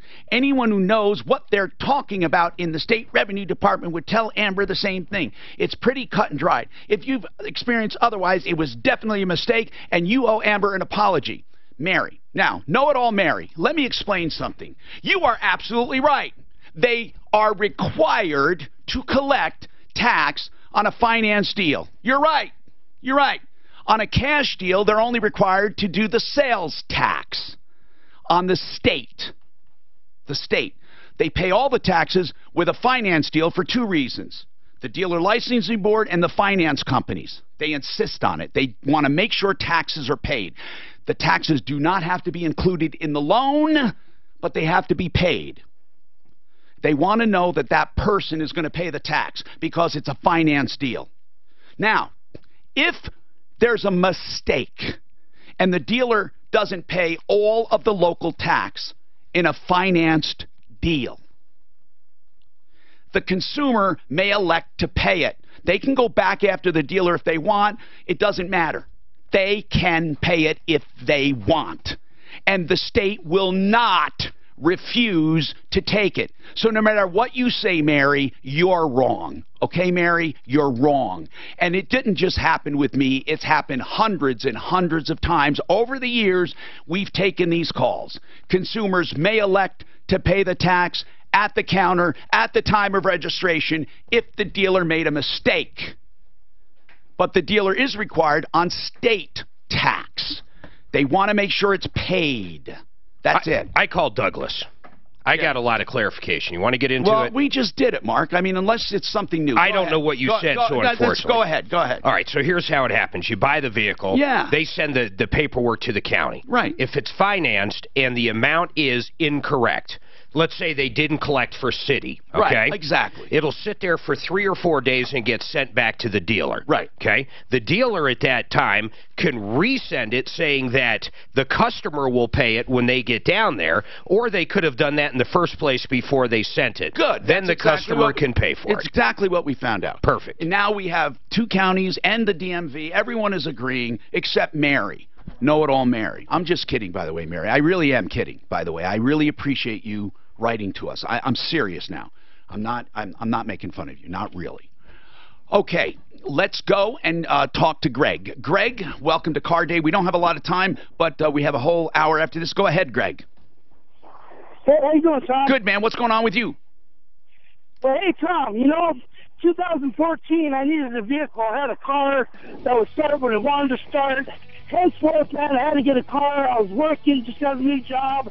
So we went down to a little ragtag dealership, and I got a 1996 GMC Jimmy with 170,000 miles on it. And you say, if it has that many miles on it, it's bound to have problems. Well, Tom, here I am, 2018, and within the last year, all I did with that vehicle was replace the starter and a water pump. Greg, I am happy that I was wrong in your case. Today is the day you really called up.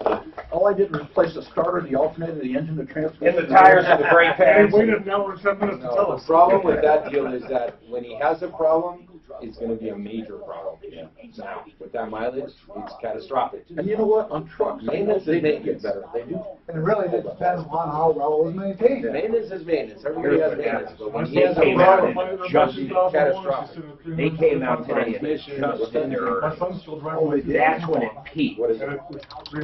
Because when I looked at this yesterday, this was right here. That's why it shot up today. They adjusted their earnings. People jumped into it. So they adjusted higher then? They adjusted their earnings higher. When I looked at this chart yesterday, they were right in line like this. So they adjusted here, here, here, and here. So they did come out with what Tom said at 200,000. No. They came out with the report adjusting their guidance. So not earnings, their guidance. Mechanical device. Well, that's their guidance. You were trying to okey doke me. Their guidance. I went down there and they wouldn't take my check. Also, just recently. I know what you said. I went to the DMV. I heard it. I didn't hear about her call. I didn't hear anything about it. You were. And my whole thing wasn't. I just wish she was fucking lying. I don't know why she was lying. No, he just mentioned. I'm like a human lie detector. You know why? She wanted us to get fired up and do something about it. And call AutoNation and bitch. World record grass curve right there. Holy crap, that's a big fish. Would Mary say I need to read that one? Where'd it come in? Than the common card. I think I deleted it. That's comment on sales tax. You can't eat that. How are we on calls? Is there much? Terrible eating. Yeah. Well, and what you're thinking of is the common card. Is there a lot of calls? Or are the lines full? I don't know. This is better. 4 lines. I don't know, but you'll notice the mouth is actually in front of the fish instead of underneath. Where the hell is it? The reeds are one of them. Culture reeds. And then they come to the surface. There it is. Next gen. Vegetation. Wow. So do you know I have to file for Social Security? Not only that, you have to pay Medicare. I have to file for it 3 months before. So what's your penalty if you don't? You don't get it. You should talk. Oh no, there's a penalty. What? Because there's different. We're already in the process. Okay, just for there's all kinds of different options. Yep. Are you on it? No. All I know is they tell us because I got. There's different. Yeah. You know, you can get a supplemental, or you can just do the whole thing. So so actually, the Social Security system itself, in my opinion, is just the best option. I mean, you know, Medicare's going broke. What's that? It's a good It's not option. going to affect him. Yeah. Nothing. I mean, what won't affect me? Well, Medicare. He's saying it's going broke. I'm saying in your Medicare lifetime, is it's not going to affect you. Medicare, not. Social That's Security. fine, but it's still funded with other money then. I mean, they're never agree. gonna. What do you think? Social Social Security Security guys should take care of your own now. Oh my God, they'd be fucking What overthrown. I'm saying, they never took out enough money for Medicare. I don't doubt that at all. Well, Social Security, they take all that money and spend it on shit that it wasn't earmarked for. Yeah, I don't doubt that at all. Jesus Christ, I never thought. Well, a lot of I us never gotta thought do. I would personally collect Social Security ever. So I don't collect it for another year. I have to be 66. So, but I'm going to collect it in my Are you? case. You're not going to wait? You want to know why? The only reason? Because it pays my child support. Oh. Literally, it's a wash. If I you mean, wait and till nothing in my. 72, what is it, like $1,200? If you wait till 72, you get more money. The max is what, 3,500 or 4? Yeah, 70. No, mine. You get more money, but Roughly 8% of your life. yeah, It's gonna be- look at the actuarial chart. It's whatever the, I think the Mine max, is- Mine alone is 30-something hundred. Depends on. my dad maxed out at, I think On it's average. $4,000 On average. Is it really? I didn't do that idea. It's based on your highest earnings. for X amount of It's roughly quarters. 8% of your, Gotcha. no matter if you take it So- early. But what sucks is once you max out, you would think you quit paying, right? Yeah. I know they don't recommend doing the early. Good luck. Well, they just. Now, if you're a perfect example, I though. make as much as I want to. You're a perfect example. If you went back and calculated every fucking nickel you paid into Social Security Because can't you start from X till now, 62? you will never see that money. And even if you lived to 150, I'd argue you wouldn't see it. Now listen to this. I get almost $4,000. My ex-wife that I've been married to, not her. I First my ex-wife. real ex-wife. I've been married 28 years. She gets half of it. Yep. And then my kids each get it. Yes, it does. Protect your nest. And if you die, yeah, if you die, she gets That's spousal why. benefits. That's why it pays. That's right, till they're 18. For 35 years. Is there an exclusion if they're in school? Is there in college? There's no exclusion? No, 18 is 18. Just 18. Did you collect yet? What? Or you waiting? No, I stick at 66. Yeah. You took it at 7. 66. My dad waited till, I want to say 70. Yeah, What you does it do You're now? going higher. What's that? I mean, you don't have to tell me. I don't even know. I honestly don't know. My But wife that- gets that's- And you have Medicare. Social Security. Yeah, I did Medicare on a supplement. It was a good plan. I'm going to ask a They lot of just added people all about that supplements and stuff because I don't know what to do. SSDI, No, no, what was a good plan? Social Security. Well, I mainly care about If they didn't rob from the fucking money. No, but they added all this extra stuff in. I got some expensive prescriptions. Even if they just invested that money I don't know. properly in their own fucking bonds. Every year you go in with But they a kept donut taking hole it. for about 2.5 months. But it was all During self-funded. that donut hole, you have to. So get your that. money was never put in there, it was just What to does that mean? fund Why would that people. happen? The So donut hole, I don't know. if It's you called originally had donut hole. It's 100,000 done 2 years. That doesn't and now it dropped down to What it's called. 50,000 workers. Well, So I'll You're left right guarantee- before it. I'll No, guarantee- that's true, No, but you're right. So if you they don't were get benefits. investing it in Does that make T-bills or sense? 10-year No, notes just, or prescription anything that the notes. government Fill up actually right does, before it. it would have been Or fine. they're, it's either none or they're highly reduced during the donut hole. What they did know what is it is too. they built bridges I with know it. it gets expensive. Hi, Tom Martino here. Welcome to Car Day on the Troubleshooter Show. Of course, we'll talk about anything you want. We're consumer advocates here, and we have come together here to help you. Each and every day we help people. We have Jeff Vick from Kimmer Transmission. We have Brian Grossi from Lakewood Auto Electric, and we're going to talk cars. I mean, we've had a lot of non-mechanical things on taxes and cars. We're going to get away from that. Let's just do some really great stuff right now, please. Let's talk Sentry RV, for example. If you're talking about vehicles, Sentry RV is a used car, right? Truck, SUV, van. Now, it's a big, giant camper if you want it to be, or a motorhome. They're beautiful. They have new and used. Do you know they have, Mark, you were telling me recently, they have the largest selection of a particular kind in the entire country? They are blowing them out this month. They sell the Cougar fifth wheels and they say for less than anybody in the country. They're the #1 dealer. #1 Cougar dealer in the entire country, and they've got more used inventory than anybody else in the state. So it's kind of like in honor of Memorial Day, the Cougar blowout sale, and it's for all of June. Okay. All of June. And they have 2 locations, I-25 at the Highway 119 exit to Longmont.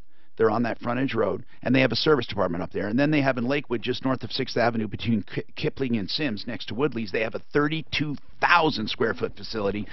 Sentry, as in 100, sentryrv.com. So, people, what do? We help. Let's go to the phones, because a lot of people have been waiting a long time, and my God, we keep going back and getting interrupted about this extended warranty. So, bottom line, if you purchased an extended warranty you didn't get, we got to call them. We got to call Pikes Peak Acura. Now, Pikes Peak Acura, in my opinion, is a sleazy dealership. So, Mike, I mean, that's all we have to do. When you confronted them and you said, quite simply, Pikes Peak Acura, we paid $2,500 for a high-tech warranty and we only got a drivetrain, what is their response? Well, I went in and talked to... What's their response? Oh, he told me it's clearly marked high-tech warranty, and he said he was going to give it over to his... Good. The store manager, and he told me to give the store manager a call. I've been calling and calling. And how long ago did he say that? We'll call him. I dropped that off, what was it, last Monday? I would give him a little longer. 3-4 days. I think we should follow up with a call. Well, no, hold on, we Mark. had one similar. When he said Monday, it was Memorial Day, so he really gave him 3 days. Yeah, I don't think... No, last Monday. Oh, 10 days. Okay, you're right. We should call. So here's the deal, though. As many problems as we've had with them, the one I remember personally dealing with a couple of years ago was another warranty issue. And they took care of it? They refunded it, but this guy might have a second problem, which is... the AC repair. Does the other warranty you supposedly bought actually cover the AC repair?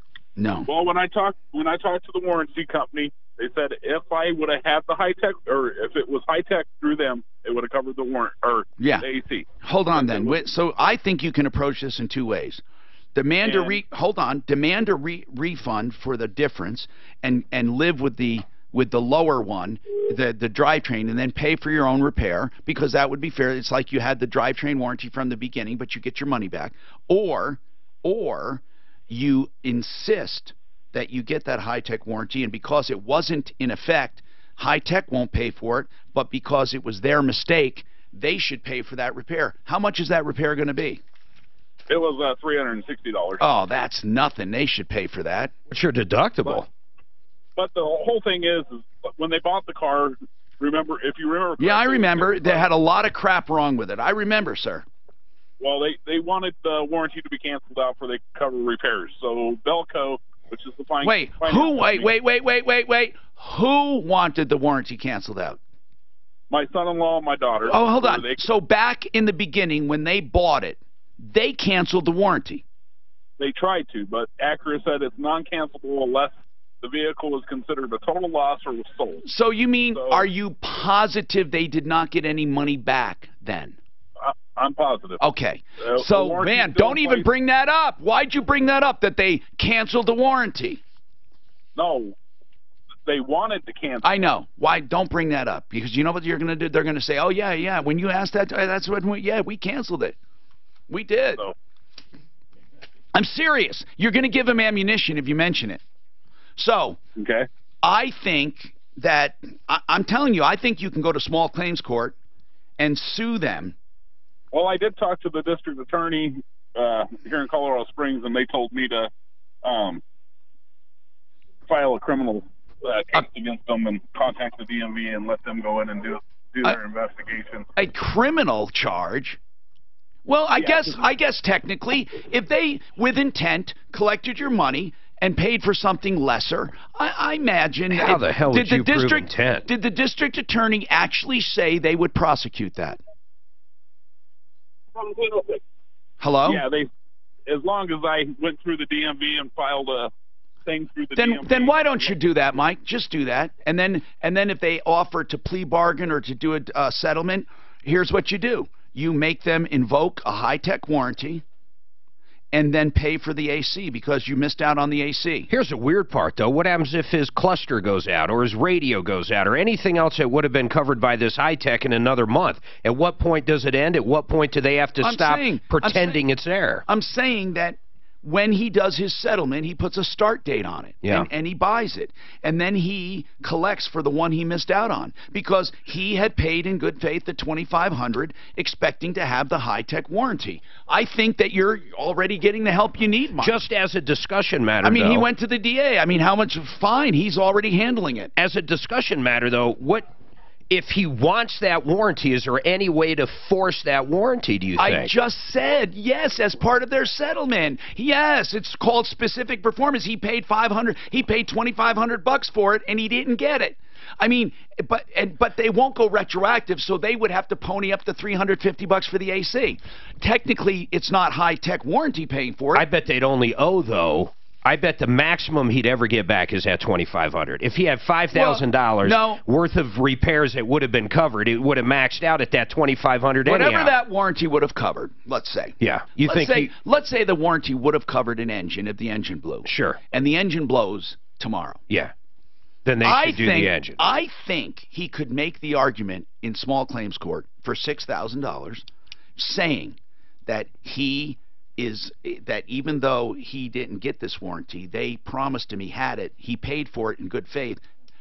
I think they could be responsible. I agree. It's kind of like, man, if you say I have workers' comp on you and I don't, and then you get injured, the employer has to pay. I mean, listen, that's a stretch. They're totally different areas of law, but I'm saying he bought something there, man. I think when you have it's like your insurance guy. What if your insurance guy said, "Oh, really? I didn't have that life insurance, but here's all your premiums back. We're not going to pay the $500,000 because your mother died or your wife died." Yeah, I never placed the policy. Yeah, I mean that's fraudulent. I think he's in good hands. Greg, I don't know why you're still on, man. You told us a great story that you bought a car with. I didn't think he finished. Yeah, well, what was there to finish? He said, unlike I said, he's one exception. That he bought a car with a bunch of miles on it and had a great experience. Right, Greg? Greg? Yeah, he's gone. So, okay, that's good. He was off. So now let's go to... It's almost like he was trying to bust chops. What was that about anyhow? Listen, there are always exceptions to the rule. But I don't recommend anyone buy a vehicle with more than 150,000 miles on it, unless you absolutely know for sure exactly how it was maintained. I don't know. Yeah, but you can still expect to have a major catastrophic failure anytime after that. I know. Well, before the break came up, he started saying, all I've replaced was a starter and... Maintenance is maintenance. Every car has maintenance. We should give a reward out for anyone who can show us here at the station, next car day, or some car day, the highest mileage, oldest vehicle. Years ago, I had in our shop a Toyota. It looked like a Volkswagen Bug, but it was made by Toyota. And you'd actually change the engine oil under the front seat, would come up like this. Had 500,000 miles on the original motor. No, wait a minute. I bet it'll be a Toyota. You're sounding a little bit like Clint right now. I might call... 500,000 miles. It sounds like a Clint story to me. No, it's the real deal. I'm just kidding, Clint. We believe you most of the time. Jarrett, what's happening? My mom bought a car from Phil Long Ford, and the engine kept overheating after she bought it, and she had a warranty and everything on it. And turns out there was a recall. Was this a used car? Certified pre-owned, yeah. Yes, okay. So a used car from Phil Long, and it overheated. You had a warranty, so what's going on? Okay, she took it back to them, and they kept saying that they fixed it, but then the car would immediately start overheating again. Right. Turns out there was a recall issue that they hadn't made the part for yet, but Phil Long Ford was saying they did it, and they kept pushing it out. Now it's sitting with a blown engine and transmission in Denver. Now, do you have a record that you brought it in for this? I don't, but she does. She was very meticulous with all the paperwork on this. So, here's the question. Let's get right to it, Jared. Because there was a recall and she took it in, is the dealership responsible for the blown engine? Did they actually say they fixed it, or did they say they're waiting for that part on the recall? They said they fixed it. Okay, what was the problem they fixed then? What was it? if you could tell me what information you need, I can call you back tomorrow with all of the information. Okay, call us Monday. But and we'll give you a back line. But Jared, here's what I'm interested in, okay? This is very important to find out. How many miles on this vehicle? Less than 100,000. Okay. Now, if it had multiple problems, what year was it? 2013. Okay, so it's not a piece of junk. So, if it had multiple problems, and they actually did what they said, then they did what they're supposed to do. If they lied to you and said, and that's why we can look at the invoices. For example, if one invoice says, it has to say something, we did this, we tightened a hose. Well, we can't really check that, so we have to take them at their word. But if they say they replaced something, they either did it or didn't. And obviously it must have worked, because when she took it back, it worked for a little while before she had to go back. Is that right, Jared? Not even a day. Oh, okay. So they didn't really do much. So what you're saying is they really didn't do much, but they claimed they did. So the work order, well, the invoice will say what they claimed to do. And if they claimed to do things and they did them and the engine blew, well, the engine blew. But if they purposely, like, I don't know, see, I don't even know if the recall had anything to do with the engine blowing. I don't know what the recall is. That's what I was wondering. What is the recall? Well, the recall was for a component of the cooling system. What, do you know what it was at all? I believe it was temperature sensors. I'm not sure, though. I'd have to go look at all the paperwork. But see, this is really tricky, Jared, because it is a used car and it is as is. So the question is, warranty. Well, I understand that. The question is, though, okay, it does have a warranty, but does the warranty cover the engine now? Yes. Oh, then why are you calling me? If the engine is covered by the warranty, why are you calling? Because with the cooling issue, that's the whole reason the engine blew. Hold on a sec, because I'm a little confused and I don't want to rush you, okay? Hang on, Jared. Joan was in jail and ended up in the hospital. Wally wants to talk about high mileage and whatever you want to talk about. 303-713-TALK. GoldenOrchard.com. That is such an easy website to remember. If you have a loved one ready for assisted living, GoldenOrchard.com. I could think of no better place, way better than a nursing home, assisted living. Of course, you know, if you need skilled nursing home, it's a different story. But this is so much better, and this is a great transition. This is something for people who want to be active and they want to have large yards and spacious bathrooms. They have some centers that, or homes, that specialize in memory care and Alzheimer's. Why don't you contact them? This is a great place. GoldenOrchard.com. This report is brought to you by Lowe's. It's sitting with a blown engine. Now, am I doing who? Joan Sullivan for sure. Not starting until 7/1. Fusion. Okay. 2013 Fusion, but he said it's sitting 30 days. Tom, Same deal. 3 per month. Yeah, just completely replaced. You should still have sitting a with copy a of the blown engine and transmission. Here's what I think. I don't know. They're screwed. Are you sure it's a blown engine and transmission? That's what he said. Yeah. Yeah, but he didn't even know what was wrong with it. He doesn't. Well, maybe I don't know. I thought that was bizarre. Well, first of all, No, that's totally For both to go. well, yeah. first of all, recalls don't. They're only are- safety. They're only safety related. They can be for other reasons, but they're definitely going to be safety related. They don't technically ever expire, but they have a 10-year window before the dealer, where the dealers will have to perform it for free. After that 10 years, then they can actually charge a service charge for it. But I don't know what that has to do with any of their shit. That's what I was going to look at. Yeah, it's all very weird. I don't If he has a know. warranty- He's trying to make the case. If he has a warranty, who He's cares? trying to make the case that the service bulletin, the recall should have prevented. Unless if the warranty, But then he said the it's warranty covered. company's saying, we're not going to cover it because this was never done on it. You voided our aftermarket warranty. Because it wasn't an engine failure, it was a Manufacturer ancillary system that took out the engine.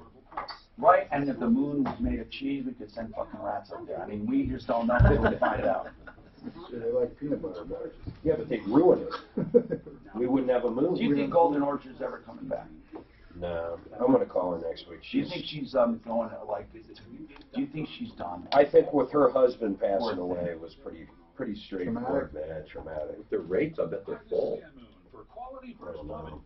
Quality first, because quality lasts. The problem is there's so many people out there that get, you know, $1,200–$1,400 a month. They can't afford to live there. I know. I think it started as 32 and went up to 56. It's a nice place. Yeah. Yeah, but 32's not bad though. That was the wheat ridge. No, it's not bad at all. No, I'm just saying I wonder what Joan's been doing. But you're ramping up, hired some employees, getting shit moving. Because she was like ramping down. I'm telling you, it was a really bad year for her on a personal level. Yeah, It was horrible. Yeah, you're right. Oh, her sister, they were so close, man. They were tied at the hip. God, my sisters and I are inseparable. How often do your sisters see each other? They live next to each other. Oh, literally, okay. Yeah, there was definitely. So every day. The three of us are more clustered. It was a recall? Yeah, it was a recall. And then my older brother is on the fringe. Yeah. My younger brother is just, cracked. you know. Caused the cylinder head to crack. He's cool. He's not Where's he live? So it could definitely cause the engine to fail. But he's What is it, that cooling system? Yeah, so the cooling level. Did you find the recall? Mm-hmm. Yeah. Okay, so let's say he's right. There is an actual recall. It is within the 10 years of getting that done for free. The fact that when did the recall come out, Jeff? The recall's been out for a while. This was a supplement to it where back in December, they were saying the part is now available. Okay, 2017 is when they were on it here. I think the dealer, for the repair, got to What was it for? This was just issued, this supplement was issued January 19 of 18. It's just a level sensor. So if they filled it as long as it's full. I'm Tom Martino, your Troubleshooter. Lakewood Electric's here, Kimmer Transmission's here. Hey, so, Wally, what do you have to say about high mileage, by the way? Hey, Tom. Hey, what's going on? I have a friend here in Denver that is in the grading business for new construction.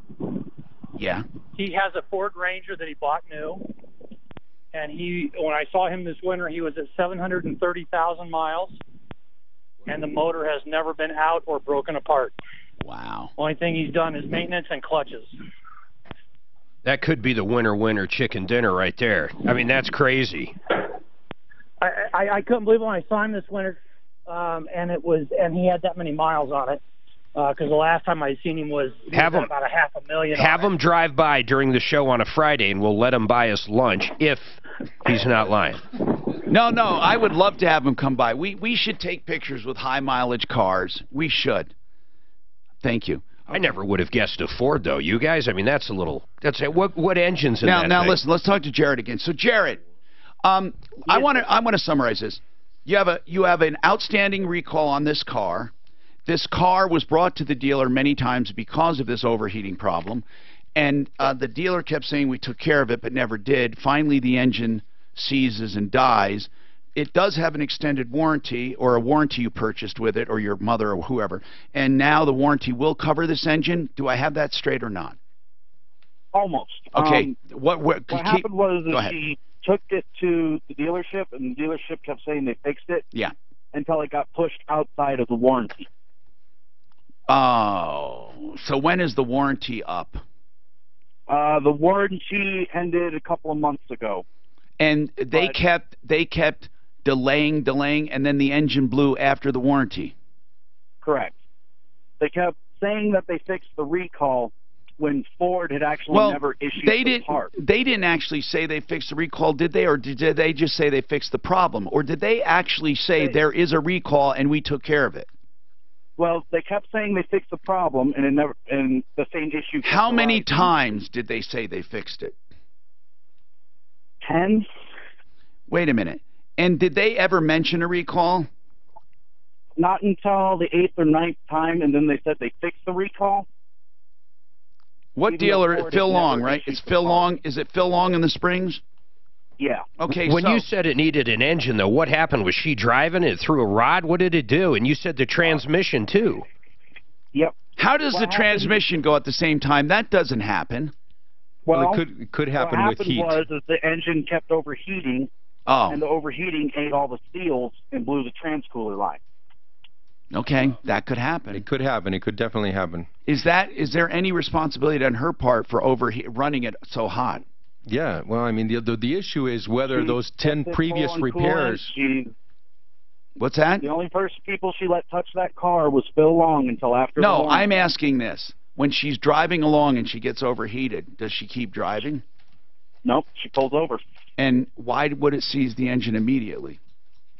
I wonder... It didn't seize the engine immediately. It took many times of it overheating after Phil Long fixed it. You know what? You're making a lot of sense. Now, does Phil Long... Well, here, let's analyze this. No, I agree. They were taking him in. Jared, it's your mom, right?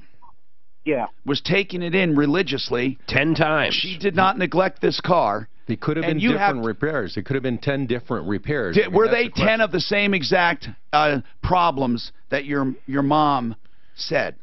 Same symptom. Yeah.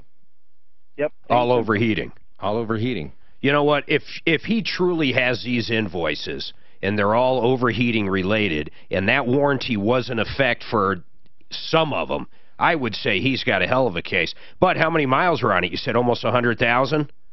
Yeah, I think it's just over. They're not going to owe you a brand new engine or a brand new transmission. You get that, right? Yeah, I understand that. But man, I got to tell you, what do they say they're going to do for you? Nothing.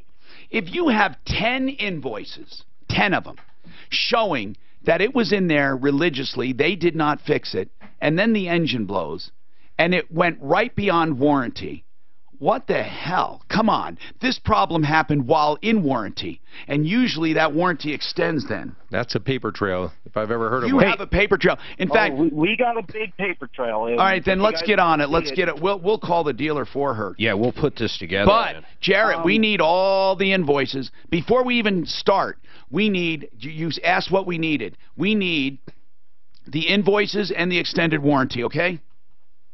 Okay. And the recall note. We can look up the recall, but just send it, or we have it. Okay. So, hang on, all right? Okay. And we'll get to you off the air. Suzanne, let's get his contact information. 303-713-TALK. Mark, welcome to the show, Mark. What's going on? Tom. Hey. Hey, I'm in Colorado Springs. I'm looking at buying a car in Denver, and it's a 2005 Mercedes-Benz CLK 320. A 2005 CLK? Yeah. Yeah, okay. About 113,000 miles on it. Anything I should be... Well, okay. I always say when you're looking to buy a car, there's 3 things you look at. Price, product, and service. Okay? So with the price, that's between, make sure you're not overpaying. Product...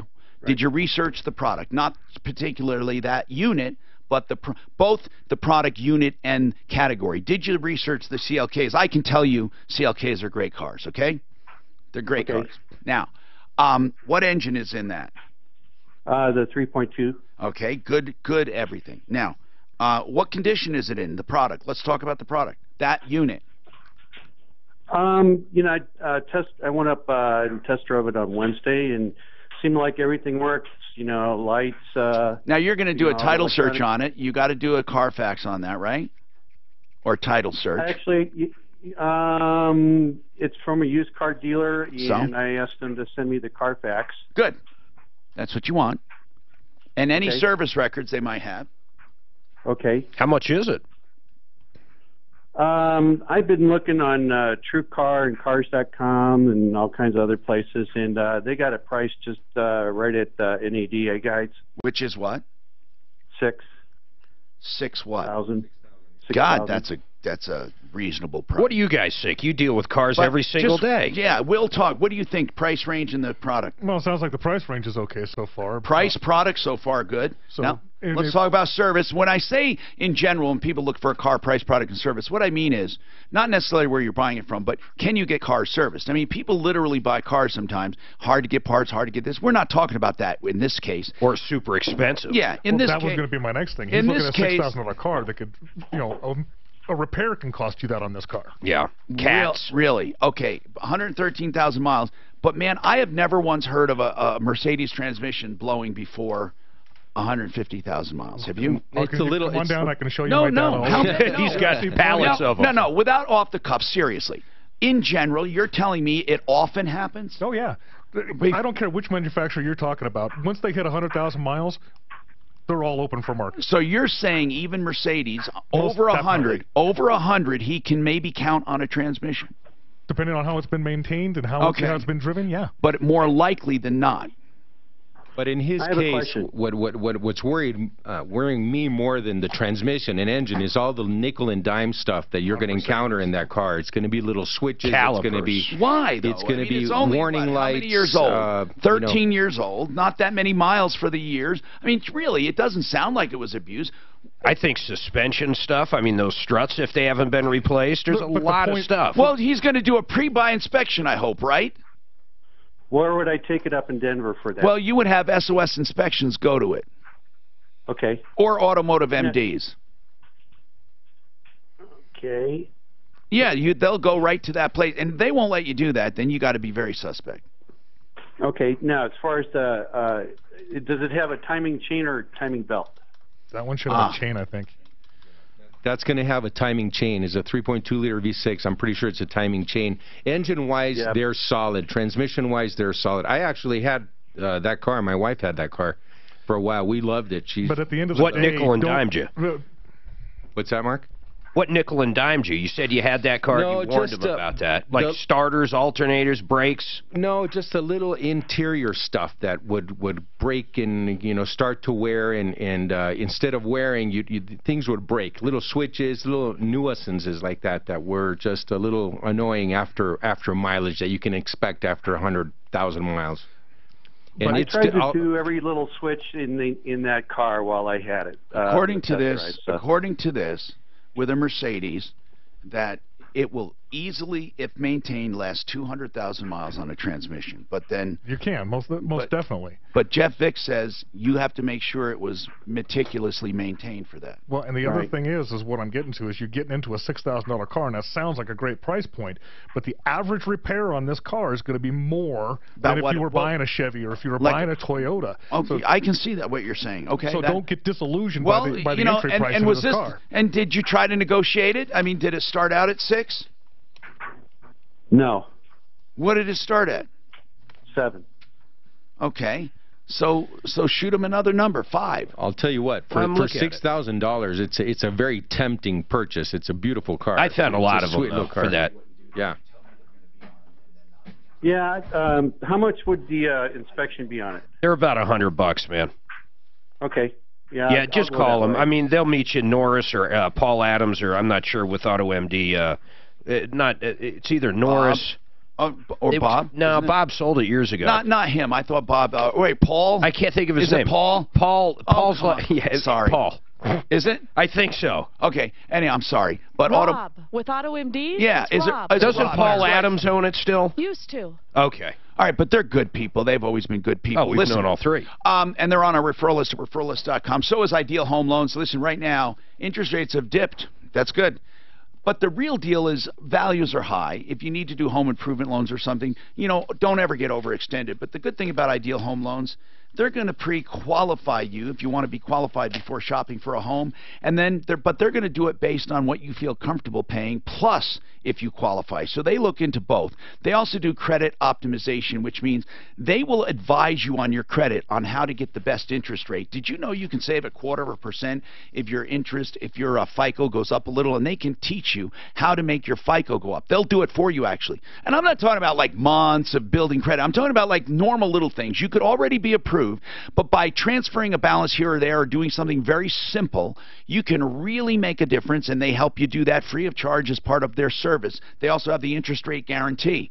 For 2 years, if interest rates dip after refinancing or buying with them, they will refinance you free of charge. That's IdealHomeLoans.com, 303-867-7000. This is Denver's talk station, 630 KHOW, an iHeart radio station with Ross Kaminsky mornings, Michael Brown afternoons, KHOW, Denver. From the Fox Business Network, all Do you want me to get the winner and Adriana on, or do you want to announce it first, or? The C32. She knows she's hot rod on that car. My wife's got an AMG. It's got a compressor with the compressor, same engine with a compressor. What did I say about that? I think it's a surprise. Daphne's been doing it. She just said we have a winner, call the vote. It's nuts. So what my God, that McDonald's, and they wanted to put it inside.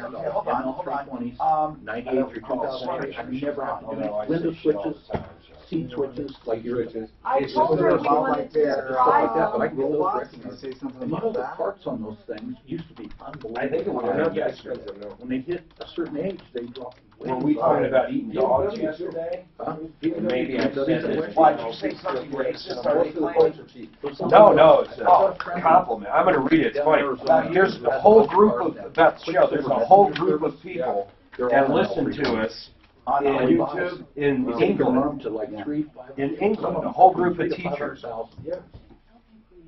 And, No, she put a, I made her laugh so hard yesterday, she split her gut about McDonald's. Yeah, I kind of thought maybe it was just buying names and stuff for a while. Apparently I said, and they cook it in the back. They're great. I don't even know that.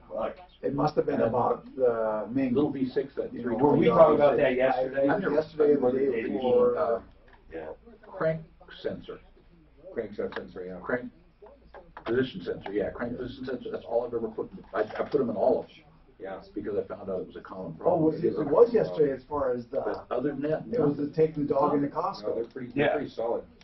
That's what her original email, she did not agree with us. She thought the lady was dead serious that Costco would not allow her to take the animal in, and she thought we kind of went overboard on it. So I responded to her. I said, no, go back, listen to the podcast. By the time it was over, she even changed her mind. She did go in. She did get to pay. People just leave out enough to get us pissed off. That's what they try to do every time. Well, and on that guy with the recall, my question is, if the failure can be directly pointed at the part that was inside the recall, Ford should carry that anyway. You mean, even if it's out of warranty. You think Ford? No, I don't think so. If it's a recalled part, caused the failure. Yeah, inside the 10 years or whatever. Right, exactly. And that part caused other damages. Okay, then let's follow this to here. Let's say it's something to do with the oil, and the oil light comes on because it's leaking oil, and it's a recall, and your oil light comes on, and you continue to drive. Okay, well, that's failure to mitigate your but damages. But they can show a history of fucking 10 times. You know what? 10 times is where I'm going to come. I think the dealership, I don't know about your question, but I think particularly the dealerships at fault if they have 10 fucking receipts. I think the dealership is on the GM had a problem, but yeah, it is a minor part. It only paid the dealers back $500. And maybe Ford needs to get on.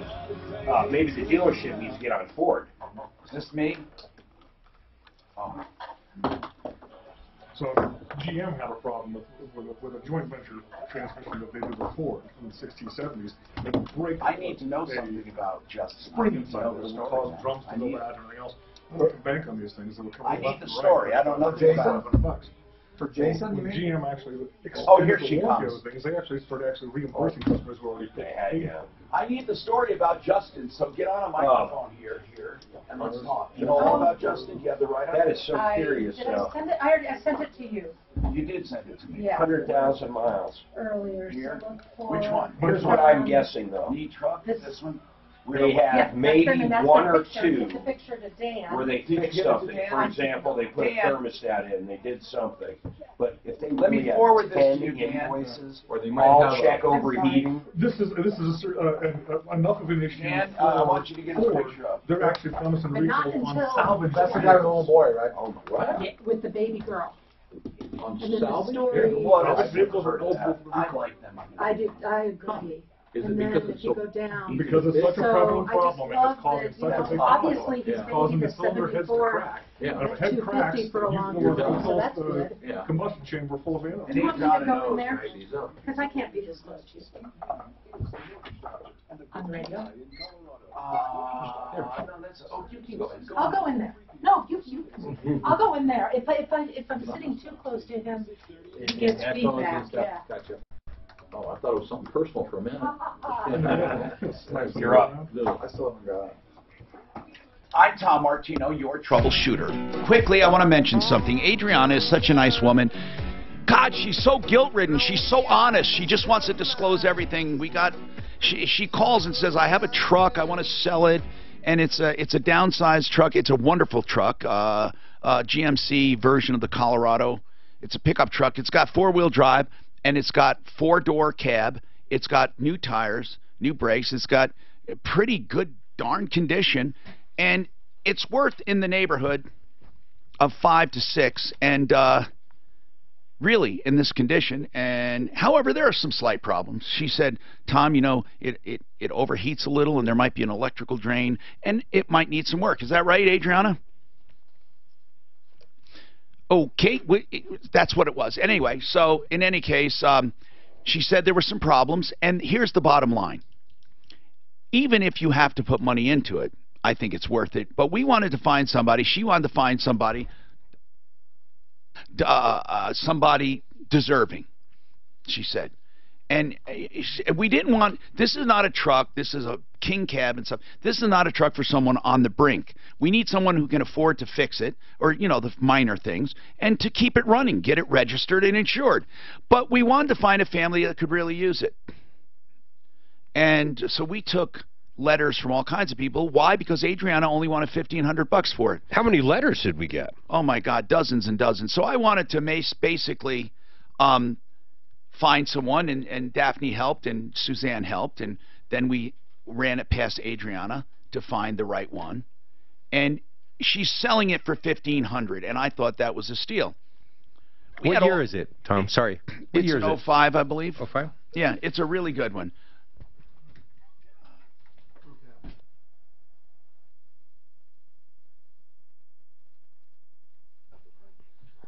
Anyway, so what I'd like to do is get right to it. It's a great deal, no matter how you look at it. But I want people to do this with their eyes open. We would like them to have an inspection done by someone. I would like SOS Inspections or Auto MDs to look at it, because I want them to really know what they're getting. Because I'm going to read you this letter, and we're going to put a picture up of this family on our live feed. You know, YouTube and Facebook. Anyway, it says, Hi, Tom. We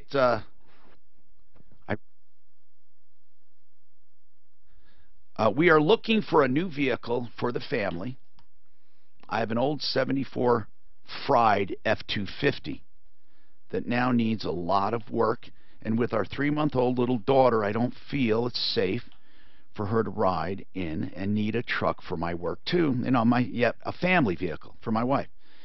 And I both need reliable vehicles. This truck sounds like it could be a good fit for our family. Now, I want to make sure Justin knows you're under no obligation, Justin. We have plenty of people who can take this if you decide not to do it in the end.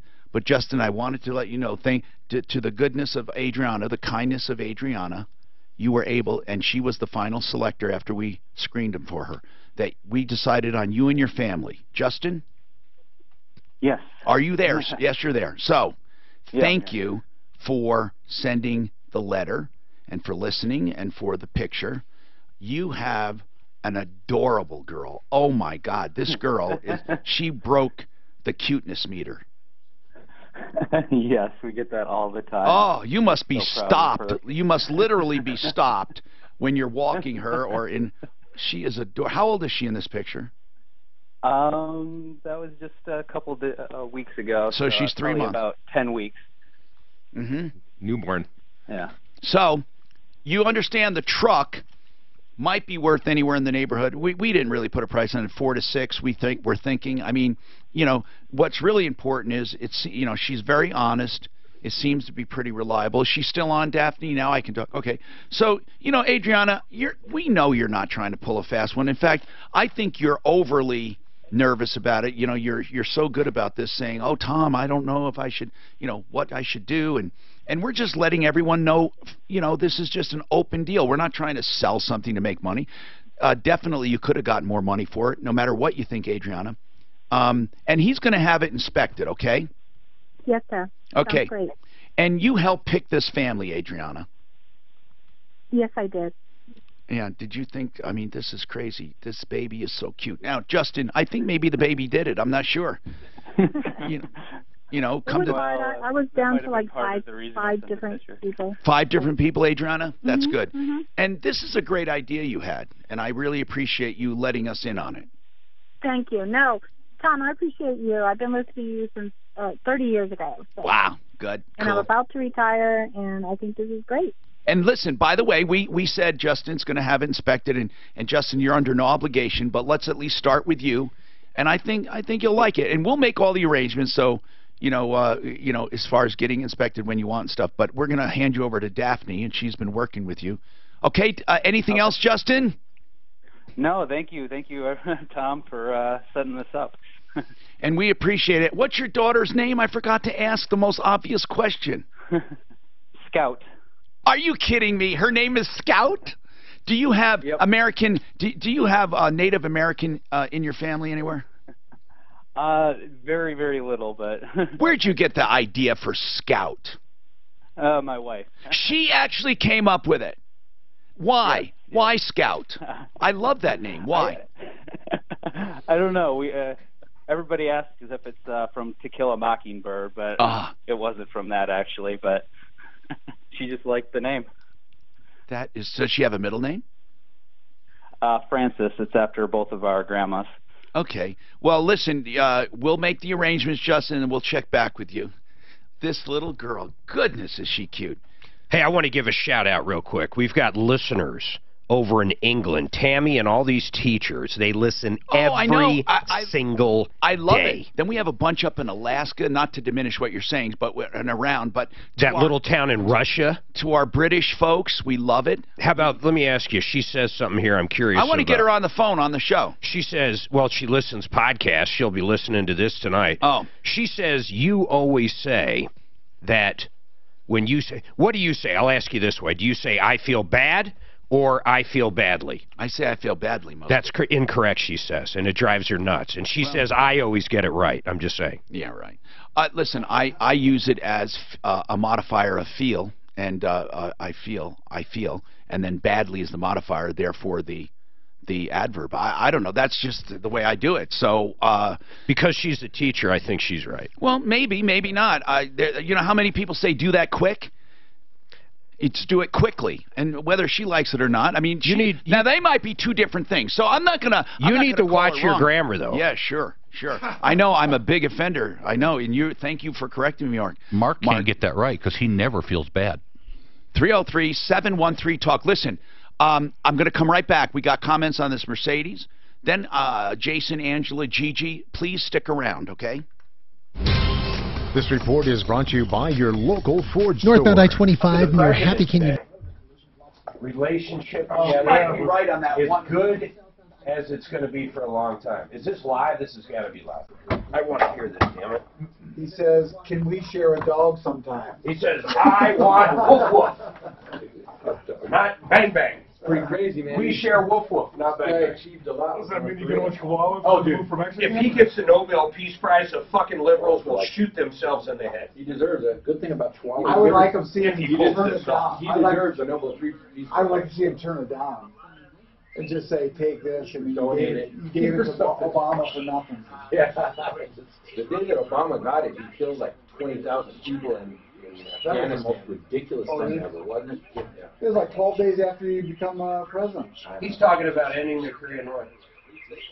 Most people don't even know that's technically still going on. It's only a ceasefire. It was never a war. Well, the Korean conflict. It wasn't our war. It was their war. Okay, but it wasn't declared. The peninsula itself, They had a warrant, it was officially declared. I don't. Here's the part though that drives people crazy. Like Tom, why has he got to be like that? What he doesn't understand is if he's not that fucking boisterous and not that big of a dick, I don't think he'd be able to do half this shit. I honestly God don't. Got him elected, and it's what got him in this position. Yeah. This is actually even covering salvage vehicles. The right guy for the time. Okay.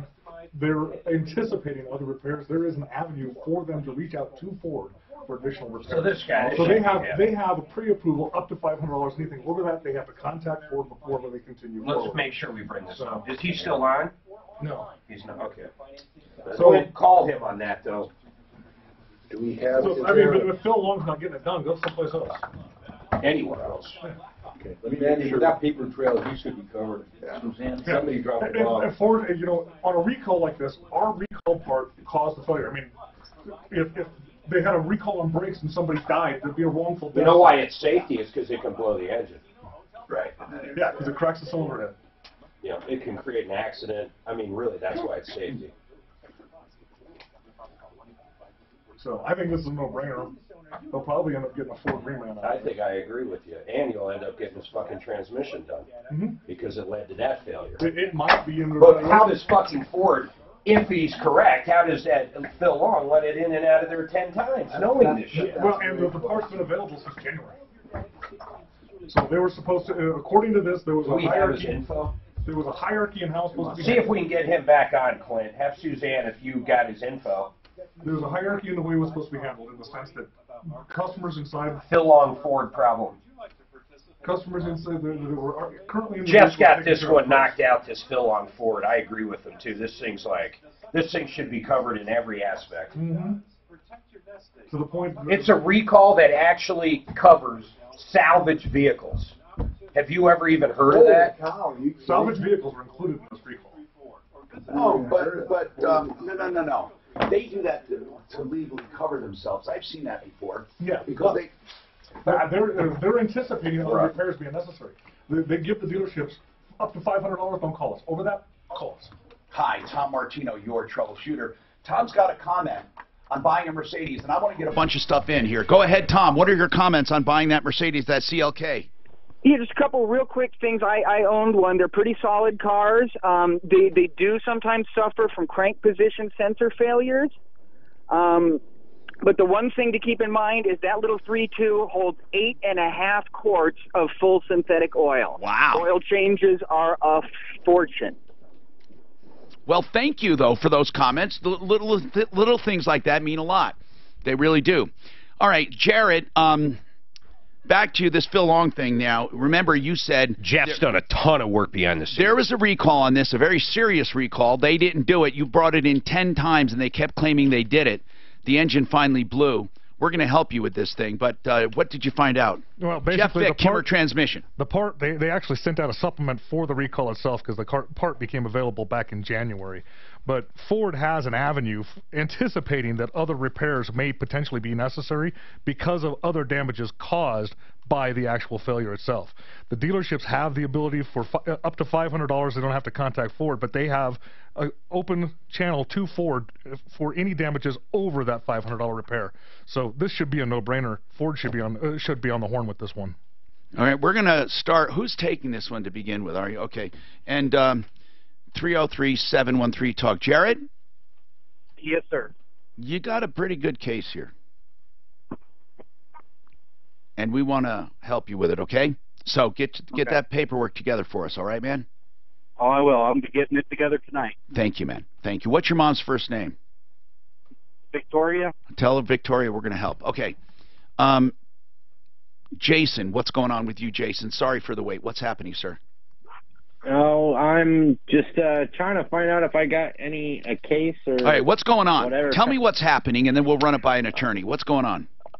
All right, I went to jail on April 26th. For what? I was talking on the phone with my uncle, and I've been off my medication. Are you bipolar? Yes. Okay, and you were off your medication. You said something that scared him?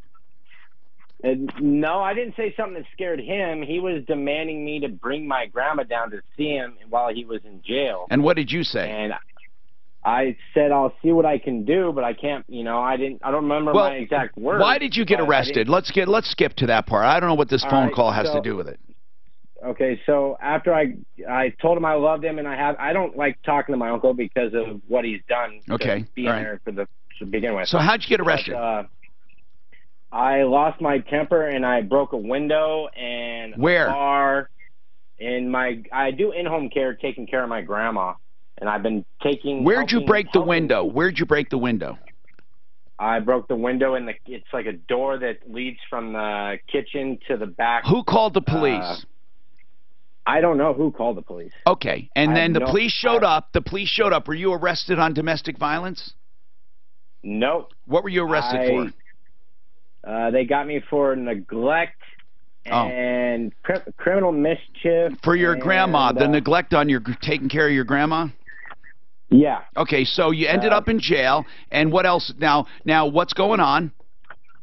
I remember everything, going to jail. I did everything that police officers asked me to do. I was, cooperative towards the police and everything. But this is during a manic episode, though, right? Yeah, but I wasn't. I was sitting outside on the curb when they showed up. Okay, and so they noticed my hand was bleeding because I accidentally cut myself on the window. So, why'd they take you to the hospital? I don't know. Now, in the interest of time, Jason, in the interest of time, because I do want to help you, you asked if you had a case, and I'm wondering, what part are you disputing? What part does not feel right? The part where they took you to the hospital? Well, the charges, I do not neglect my grandma. I feel bad enough that my grandma saw me lose my temper and I broke a window. And Jason, you know what? They usually pile on charges when they arrest someone to see what sticks. Right. But you need a defense attorney is what you need. Joe Lazzara. I mean, seriously. Are you in Denver? The best. Are you in Denver? I'm in Wheat Ridge. Yeah, I'm in Denver, yeah. He can help you, but I would really recommend that you contact him for a consultation. I really would. And it's free, man. And listen, man, I'm not trying to brush you off. I'm just saying this is a typical thing where someone is charged and they feel it's outrageous. Deputy Dan. Jason, tell a story. This has nothing to do with really what happened. What do you mean? Quickly. Because he was in jail watching TV. Next thing you know, he was in the hospital waking up. He had a concussion and a broken eardrum. How? He doesn't even know. Okay, now we got to bring him back on Monday, okay? We really have to. We're simply out of time. Jeff Vick, Kimmer Transmission, and that's KimmerTrans.com, and then LakewoodAutoElectric.com. Save all your problems for me. Do you worry about market risk? I know. No, I'm sorry, Bob. I mean, I'd heard it earlier. Always feel free to abridge. He woke up in the hospital, and then the sheriff, he says, what happened? The sheriff told him, you tried to escape. Oh, no. And he had a busted eardrum, and you ran into the wall. You ran into the wall. And he had a busted eardrum and a cracked head. Well, how do you get a busted eardrum? He said, I seen it on video. So I said, you need an attorney to find that video. Wow. Because he had no idea how he said he was just sitting there with the other inmates watching Melrose Place. No, I don't know what he said. Melrose Place. Breaking Bad. That's old school.